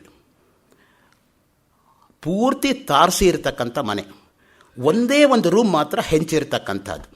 ಆ ಹೆಂಚಿರ್ತಕ್ಕಂಥ ರೂಮಲ್ಲಿ ಒಬ್ಬರು ಕೃಷ್ಣಮಾಚಾರ ಅಂತ ಮಲ್ಕೋತಾ ಇದ್ರು. ಅವ್ರ ಜನ್ಮೇಪಿ ಯಾವತ್ತೂ ಶರ್ಟ್ ಹಾಕಿದವರಲ್ಲ. ಮಡಿ ಅಂದರೆ ಅಷ್ಟು ಮಡಿ, ಉಟ್ಕೊಂಡಿರೋದೊಂದು ಪಂಚೆ, ಹೊದ್ಕೊಳ್ಳೋದೊಂದು ಪಂಚೆ, ಅಲ್ಲಿ ನೇತಾಕಿರೋ ಪಂಚೆ ನಾಳೆ ಉಟ್ಕೊಳ್ಳೋದಕ್ಕಷ್ಟೇ. ಆ ಕಳ್ಳನ ಗ್ರಾಚಾರಕ್ಕೆ ಅಲ್ಲಿ ಹೆಂಚು ತೆಗೆದು ಅವನು ಇಳ್ದ ಕೆಳಗೆ. ಇವ್ರು ಮೊದಲೇ ವಯಸ್ಸಾದವರು, ರಾತ್ರಿ ನಿದ್ದೆ ಬರೋಲ್ಲ, ಹೋಗಿ ಗಟ್ಟಿಯಾಗಿ ಕರಡಿ ಥರ ಹಿಡ್ಕೊಂಡ್ಬಿಟ್ರು ಅವನ್ನ, ಕಳ್ಳನ್ನ.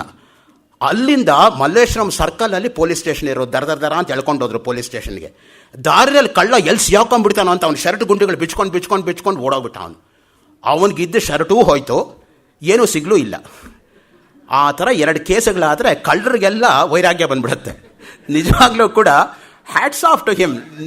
ಹೇಳ್ತೀನಿ ನೋಡಿ, ನಡೆದಿರೋ ಘಟನೆ ಇದು. ನಾನು ತಮಾಷೆ ಮಾಡಬೇಕು ಅಂತ ನಿಮ್ಗೆ ಹೇಳ್ತಾ ಇಲ್ಲ. ಯಾಕೆ ಹೇಳ್ತಾ ಇದ್ದೀನಿ ಅಂತ ಹೇಳಿದರೆ, MPL ಶಾಸ್ತ್ರಿಗಳ ಕ್ಲಾಸ್ಮೇಟ್ ಅವರು, ಆ ಕೃಷ್ಣಮಾಚಾರ್ ಅವರು. ಇರಲಿ. ಸೊ ಈ ರೀತಿಯಾಗೆಲ್ಲ ಕೆಲವು ಘಟನೆಗಳು it's an eye opener to us, ನಿಜವಾದ ಅರ್ಥದಲ್ಲಿ. 3ನೇ ನೋಡಿ, ತಪಸ್ಸು. ಏನಪ್ಪ ತಪಃ ಅಂದರೆ ಸುಖ, ದುಃಖ, ಉಷ್ಣ, ಶೀತ, ಹಸಿವು, ನೀರಡಿಕೆ ಇವುಗಳನ್ನು ಸಹಿಸಿಕೊಳ್ಳುವುದು. ಎಷ್ಟು ಕಷ್ಟ ನೋಡಿ ಇದನ್ನು ಸಹಿಸಿಕೊಳ್ಳೋದು. ಸುಖ ಬಂದಾಗ ಅಂತ ಹಿರಿ ಹಿಗ್ತೀವಿ, ದುಃಖ ಬಂದಾಗ ಅಯ್ಯೋ ತಲೆ ಮೇಲೆ ಕೈ ಇಟ್ಕೋತೀವಿ. ಭಗವದ್ಗೀತೆಯಲ್ಲಿ ಏನು ಹೇಳ್ತಾನೆ ಕೃಷ್ಣ ಪರಮಾತ್ಮ? ಸುಖ ದುಃಖೇ ಸಮೇ ಕೃತ್ವ ಲಾಭೌ ಜಯೌ. ಬಾಯಲ್ಲಿ ಹೇಳೋ ಸುಲಭ. ಸುಖ ಬಂದಾಗ ಹಾಗೆ ಇರ್ತಿರೋ, ದುಃಖ ಬಂದಾಗಲೂ ಹಾಗೆ ಇರಿ. ಫಸ್ಟ್ ರ್ಯಾಂಕ್ ಬಂದಾಗ ಸ್ಟೂಡೆಂಟ್ಸ್ ಆಗಿರ್ತಾರೋ, ಫೇಲ್ ಆದಾಗಲೂ ಹಾಗೆ ಇರಿ ಹೇಳ್ಬೋದು. ಇರೋಕ್ಕಾಗತ್ತಾ ಆ ಸ್ಥಿತಿನಲ್ಲಿ ಮಾನಸಿಕವಾಗಿ? ಸುಖ ದುಃಖೇ ಸಮೇ ಕೃತ್ವ. ಅದಕ್ಕೆ ಹೇಳೋದು ಪಂಡಿತಾ ಸಮದರ್ಶಿನಃ. ಗೀತೆಯಲ್ಲೇ ಬರ್ತಕ್ಕಂಥ ಮಾತು. ಒಬ್ಬರನ್ನ ಕಂಡ್ರೆ ಅತಿಯಾದ ಪ್ರೀತಿ ಇಲ್ಲ, ಇನ್ನೊಬ್ಬರ ಕಂಡ್ರೆ ಅತಿಯಾದ ದ್ವೇಷವೂ ಇಲ್ಲ, ಎಲ್ಲರನ್ನ ಒಂದೇ ತರಹ ಕಾಣ್ತಕ್ಕಂಥದ್ದು. ಪಂಡ ಆತ್ಮವಿಷಯ ಬುದ್ಧಿ ಯಸ್ಯ, ಶಂಕರ ಭಾಷ್ಯ ಅದರ ಮೇಲೆ. ಯಾರಿಗೆ ಆತ್ಮವಿಷಯಕವಾಗಿರ್ತಕ್ಕಂಥ ಬುದ್ಧಿ ಇರುತ್ತೋ, ದೇಹ ವಿಷಯಕವಾಗಿರೋ ಬುದ್ಧಿ ತೊಲಗು ಹೋಗಿರುತ್ತೋ, ಅವ್ರನ್ನ ಎಲ್ಲರನ್ನ ಒಂದೇ ಥರ ಕಾಣ್ತಾರೆ. ಮಾತೃವತ್ ಪರದಾರೇಶು ಪರದ್ರವ್ಯೇಶು ಲೋಷ್ಟವತ್ ಆತ್ಮವತ್ ಸರ್ವಭೂತೇಶು ಯಃ ಪಶ್ಯತಿ ಸ ಪಂಡಿತಃ. ನಿಜವಾದ ಅರ್ಥದಲ್ಲಿ ಇರ್ತಕ್ಕಂಥ ಎಲ್ಲ ಹೆಣ್ಣುಮಕ್ಕಳು ನನ್ನ ತಾಯಿ ತರಹನೇ. ಬೇರೆಯವರ ಹಣ ಮಣ್ಣಿನ ಹೆಂಟೆಯಷ್ಟೇ ನಿಸ್ಸಾರ. ನಿಮ್ಗೆ 2 ಉದಾಹರಣೆ ಕೊಡ್ತೀನಿ. ರಾಮಕೃಷ್ಣ ಪರಮಹಂಸರು ಒಂದು ದಿವಸ ರಾತ್ರಿಯೆಲ್ಲ ಅವ್ರಿಗೆ ನಿದ್ದೆ ಬರಲಿಲ್ವಂತೆ. ಯಾಕಂದ್ರೆ ದಿಂಬು ಕೆಳಗೆ ಯಾರ್ದೋ ಇರ್ತಕ್ಕಂಥ ಬೆಳ್ಳಿ ನಾಣ್ಯ ಇತ್ತಂತೆ. ಯಾರ ನಾಣ್ಯದ ಮೇಲೂ ಮಲಗಿಬಿಟ್ನಲ್ಲ ಅಂತ ರಾತ್ರಿಯೆಲ್ಲ ನಿದ್ದೆ ಬರಲಿಲ್ವಂತೆ. ಈಗಿನ ಕಾಲದಲ್ಲಿ ಆದರೆ ಮಾದಿ ಮಾದೆ ಮೀದಿ ಮಾದೆ ಅಂತ ಮಂದೆ ಅಂದರೂ ಮನವಾಳ್ಳೆ. ಯಾವುದರಲ್ಲಿ ನನಗೆ ಬೇಕಾದಾಗ ಮಾತ್ರ, ಅನುಕೂಲ ಸಿಂಧು ಅಷ್ಟೇ, ಇಲ್ಲದೆ ಹೋದರೆ ಮಾತ್ರ ನಾವು ಆ ರೀತಿ ತೆಗೆದುಕೊಳ್ಳಲ್ಲ. ಶ್ರೀಧರ ಸ್ವಾಮಿಗಳು ಒಂದು ಕೈಯಲ್ಲಿ ನಾಣ್ಯವನ್ನು, ಒಂದು ಕೈಯಲ್ಲಿ ಮಣ್ಣನ್ನು ತೆಗೆದುಕೊಂಡು ನದಿನಲ್ಲಿ ಎಸೀತಾ ಇದ್ರಂತೆ. 2 ಒಂದೇ ಅನ್ನೋ ತರಹ. ಆ ಮಟ್ಟವನ್ನು ಮುಟ್ಟಿರ್ತಕ್ಕಂಥವರಿಗೆ ಏನು ಹೇಳೋದು? ಶ್ರೀಧರ ಅಂದರೆ ಏನು ಗೊತ್ತಾ ಅರ್ಥ? ಶ್ರೀ ಮೋಕ್ಷಲಕ್ಷ್ಮೀಂ ಪ್ರದದಾತಿ ಇತಿ ಶ್ರೀಧರ. ಯಾರು ಸಮಸ್ತವಾಗಿರ್ತಕ್ಕಂಥ ಭಕ್ತರಿಗೂ ಮೋಕ್ಷ ಲಕ್ಷ್ಮಿಯನ್ನು ಅನುಗ್ರಹಿಸ್ತಾರೋ ಅವರು ಶ್ರೀಧರ ಅಂತ. ನಿರುಕ್ತದಲ್ಲಿ ಯಾಸ್ಕಾಚಾರ್ಯರು ಕ್ರಿಸ್ತಪೂರ್ವ 2ನೇ ಶತಮಾನದಲ್ಲಿ ಕೊಟ್ಟಿರ್ತಕ್ಕಂಥ ನಿರ್ವಚನ, ನನ್ನ ಮಾತಲ್ಲ, ಯಾಸ್ಕರಿಗೆ ಸೇರಿರ್ತಕ್ಕಂಥ ಗೌರವ ಅದು. ನೋಡಿ, ಆ ದೃಷ್ಟಿಯಿಂದನೇ ತಪಸ್ಸು ಅಂದ್ರೇನು? ಸುಖ ದುಃಖ, ಉಷ್ಣ ಶೀತ. ನಮಗೇನಾಗತ್ತೆ?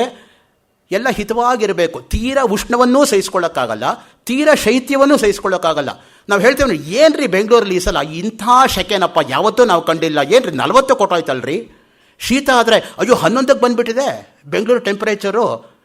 ನೋಡಿ, ಉಷ್ಣ ಮತ್ತು ಶೀತ ಎರಡನ್ನೂ ಸಹಿಸ್ಕೊಳ್ತಕ್ಕಂಥದ್ದು ಅದು ತುಂಬ ಮುಖ್ಯವಾಗಿರ್ತಕ್ಕಂಥದ್ದು. ಆಮೇಲೆ ಹಸಿವು ಬಾಯಾರಿಕೆ. ನೋಡಿ, ಯಾರು ಹಸಿವು ಮತ್ತು ಬಾಯಾರಿಕೆ ನಿಗ್ರಹಿಸೋದಕ್ಕೆ ಸಾಧ್ಯ ಅಂದರೆ ಯೋಗಿಗಳಿಗೆ ಮಾತ್ರ ಸಾಧ್ಯ. ಯಾಕೆಂದರೆ ಅವರು ಆ ಯೋಗ ಸ್ಥಿತಿಗೆ ಹೊರಟೋದಾಗ totally they will be away from body consciousness. ಅವ್ರಿಗೇನು ಅನಿಸೋದೇ ಇಲ್ಲ. ಎಷ್ಟು ಕಾಲ ಅವರು ಸಮಾಧಿಯಲ್ಲಿ ಇರ್ತಾರೋ ಅಲ್ಲಿವರೆಗೂ ಅವರಿಗೆ ನಾವು ವಯಸ್ಸೇ ಹೇಳೋಕ್ಕಾಗಲ್ಲ. ಅದಕ್ಕೆ ಸಿದ್ಧ ಪುರುಷರಿಗೆ ನಾವು ವಯಸ್ಸು ಹೇಳೋಕ್ಕಾಗಲ್ಲ. ಯಾಕೆಂದರೆ ಸಮಾಧಿ ಸ್ಥಿತಿಗೆ ಹೋಗ್ಬಿಟ್ರೆ ಯಾವಾಗ ಆಚೆ ಬರ್ತಾರೋ ಯಾರಿಗೆ ಗೊತ್ತು. ಆ ಸ್ಥಿತಿಯಲ್ಲಿದ್ದಾಗ ಎಷ್ಟೇ ದಿನ ಆಗ್ಬೋದು, ಎಷ್ಟೇ ವರ್ಷಗಳಾಗ್ಬೋದು. ವಾಲ್ಮೀಕಿ ಅಂತ ಯಾಕೆ ಅವನಿಗೆ ಹೆಸರು ಬಂದಿದ್ದು? ದೇಹದ ಮೇಲೆ ವಲ್ಮೀಕ ಬೆಳೀತಲ್ಲ, ಹುತ್ತ. ಎಷ್ಟು ಕಾಲ ಆಗಿರಬೇಕು ವಲ್ಮೀಕ ದೇಹದ ಮೇಲೆ ಬೆಳಿಬೇಕಾದ್ರೆ? ಸದಾಶಿವ ಬ್ರಹ್ಮೇಂದ್ರ ಜೀವನದಲ್ಲಿ ಅವರು ನೆರೂರಲ್ಲಿ ಕಾವೇರಿ ದಂಡೆನಲ್ಲಿ ಕೂತ್ಕೊಂಡಾಗ, ಸಮಾಧಿಗೆ ಹೋದಾಗ ಕಾವೇರಿ ಉಕ್ಕಿ ಹರಿದು ಅಲ್ಲಿದ್ದಂತಹ ಕೂಲಿ ಮಾಡೋರು ಗುದ್ಲಿ ಪಿಕಾಸೆ ಹಾರೆ ತಗೊಂಡು ಅಗೀತಾ ಇದ್ದಾಗ ಇವ್ರ ದೇಹಕ್ಕೆ ಗಾಯ ಆಗಿ ಧಾರಾಕಾರವಾಗಿ ರಕ್ತ ಸುರಿತಾ ಇದ್ರು. ಆ ಕಡೆ ಗಮನವೇ ಇಲ್ಲದೆ ಸಮಾಧಿಯಲ್ಲಿ ಮುಂದುವರಿತಾ ಇದ್ರಂತೆ. ಆ ಮಠದಲ್ಲಿ ಇರೋರಾದರೆ ಅವ್ರಿಗೆ ಯಾವ ದೇಹಾಭಿಮಾನವೂ ಇರೋದಿಲ್ಲ. ಯಾಕೆಂದರೆ ಅದಕ್ಕೆಲ್ಲ ಅತೀತರು. ದೇಹ ಅಭಿಮಾನೇ ಗಲಿತೆ ಆತ್ಮಾಭಿಮಾನೇ ಜಾಗೃತೆ ಯತ್ರ ಯತ್ರ ಮನಃ ತತ್ರ ತತ್ರ ಸಮಾಧಿ. ದಕ್ಷಿಣಾಮೂರ್ತಿ ಸ್ತೋತ್ರದ ಮೇಲೆ ಸುರೇಶ್ವರಾಚಾರ್ಯರ ಮಾನಸೋಲ್ಲಾಸ ವ್ಯಾಖ್ಯಾನದಲ್ಲಿ ಬರ್ತಕ್ಕಂಥ ಶ್ಲೋಕ. ದೇಹಾಭಿಮಾನ ಹೋಗಿ ಆತ್ಮಾಭಿಮಾನ ಜಾಗೃತವಾದಾಗ ಎಲ್ಲೆಲ್ಲಿ ಮನಸ್ಸು ಹೋಗುತ್ತೋ ಅಲ್ಲಲ್ಲೇ ಅವರು ಸಮಾಧಿ ಮಟ್ಟವನ್ನು ಮುಟ್ತಾರೆ. ಆ ದೃಷ್ಟಿಯಿಂದ ಸಮಾಧಿ ಸಮ್ಯಕ್ ಆಧೀಯತೆ ಮನಃ ಯತ್ರ ಇತಿ ಸಮಾಧಿ. ಯಾರಿಗೆ ಸಂಪೂರ್ಣವಾಗಿ ಮನಸ್ಸಿನ ನಿಗ್ರಹ ಇರುತ್ತೋ ಅವರು ಸಮಾಧಿಗೆ ಹೋಗೋದಕ್ಕೆ ಸಾಧ್ಯ. ಇನ್ನು 4ನೇದು ನೋಡಿ, ಸ್ವಾಧ್ಯಾಯ. ಸ್ವಾಧ್ಯಾಯ ಅಂದ್ರೇನಪ್ಪ?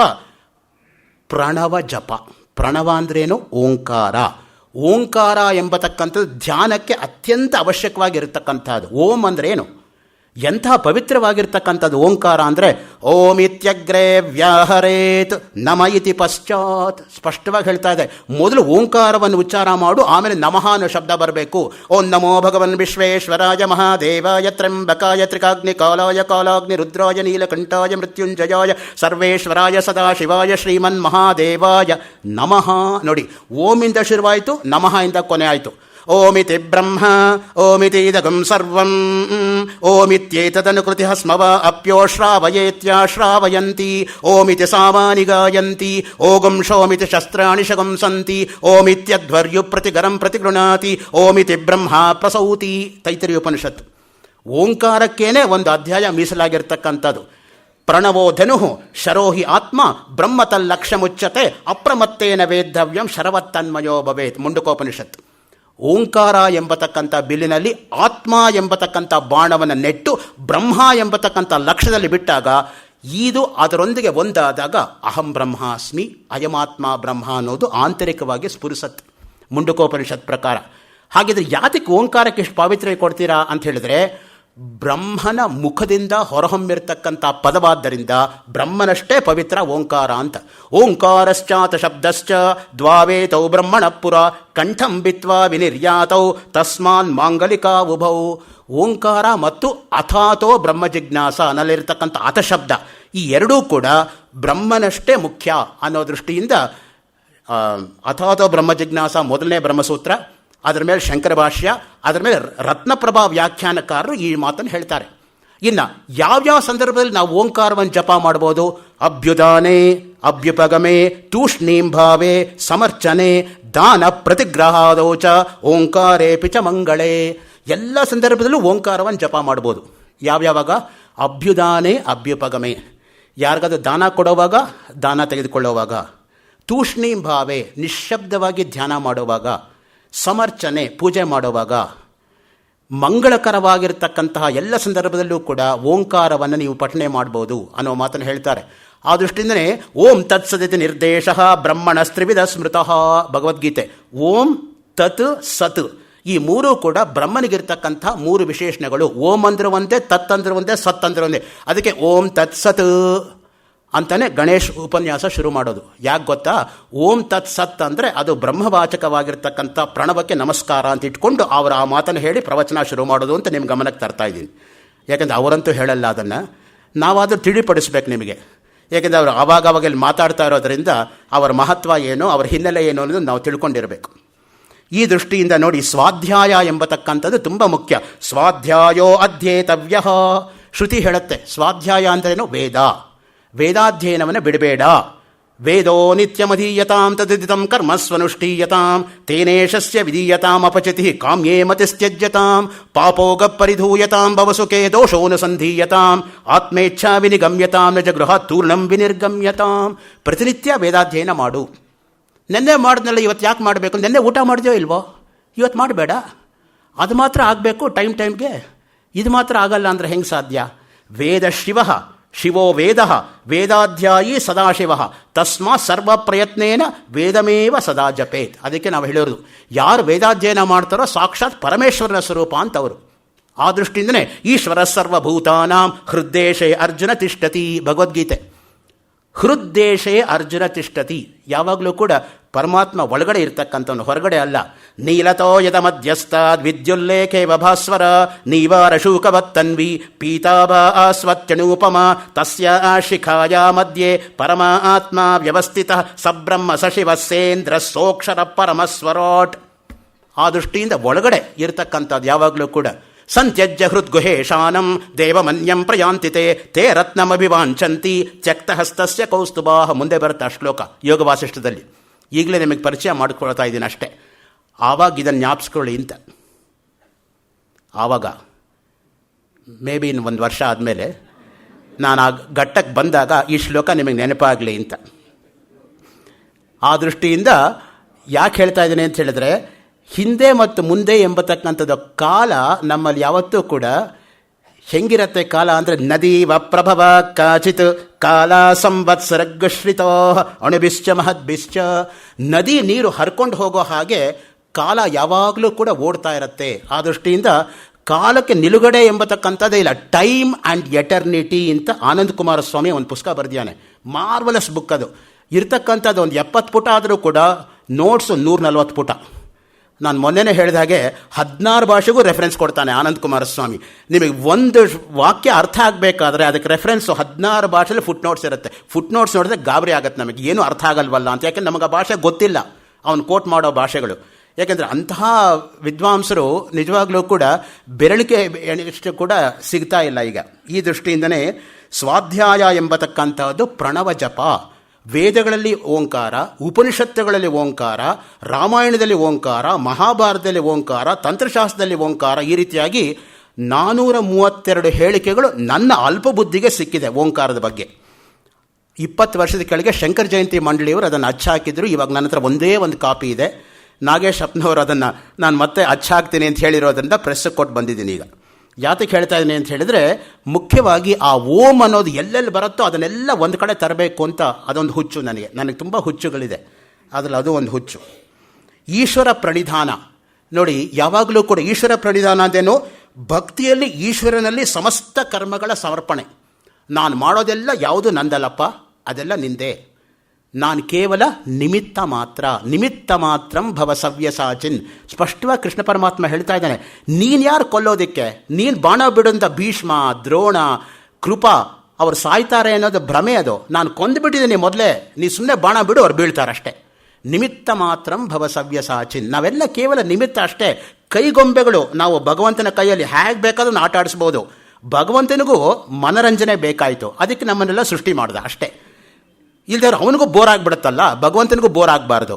He also wanted some entertainment. Therefore, he created all of us. Kridartham sujasi prapanchamakilam kridam mrugastejana yat karma charitam maya cha bhavatah prityai bhavatyeva tat shambho swasya kutuhalasya karanam machcheshtitam nishchitam tasman mamaka rakshanam pashapate kartavyameva tvaya. Shivananda Lahari. ಅದೇ ಸಂವಾದಿಯಾಗಿ ಶಿವಶಾಂತ ತಿಲಕ ಸ್ತೋತ್ರಂ ಅಂತ ಒಂದು ಗ್ರಂಥ ಇದೆ ಶ್ರೀಧರ ಸ್ವಾಮಿಗಳದ್ದು. ಅವರು ಕಾಶಿಯಲ್ಲಿ ವಿಶ್ವೇಶ್ವರನ ಮುಂದೆ ಆಶುವಾಗಿ ರಚನೆ ಮಾಡಿರ್ತಕ್ಕಂಥ ಅದ್ಭುತವಾಗಿರ್ತಕ್ಕಂಥ ಶ್ಲೋಕಗಳು.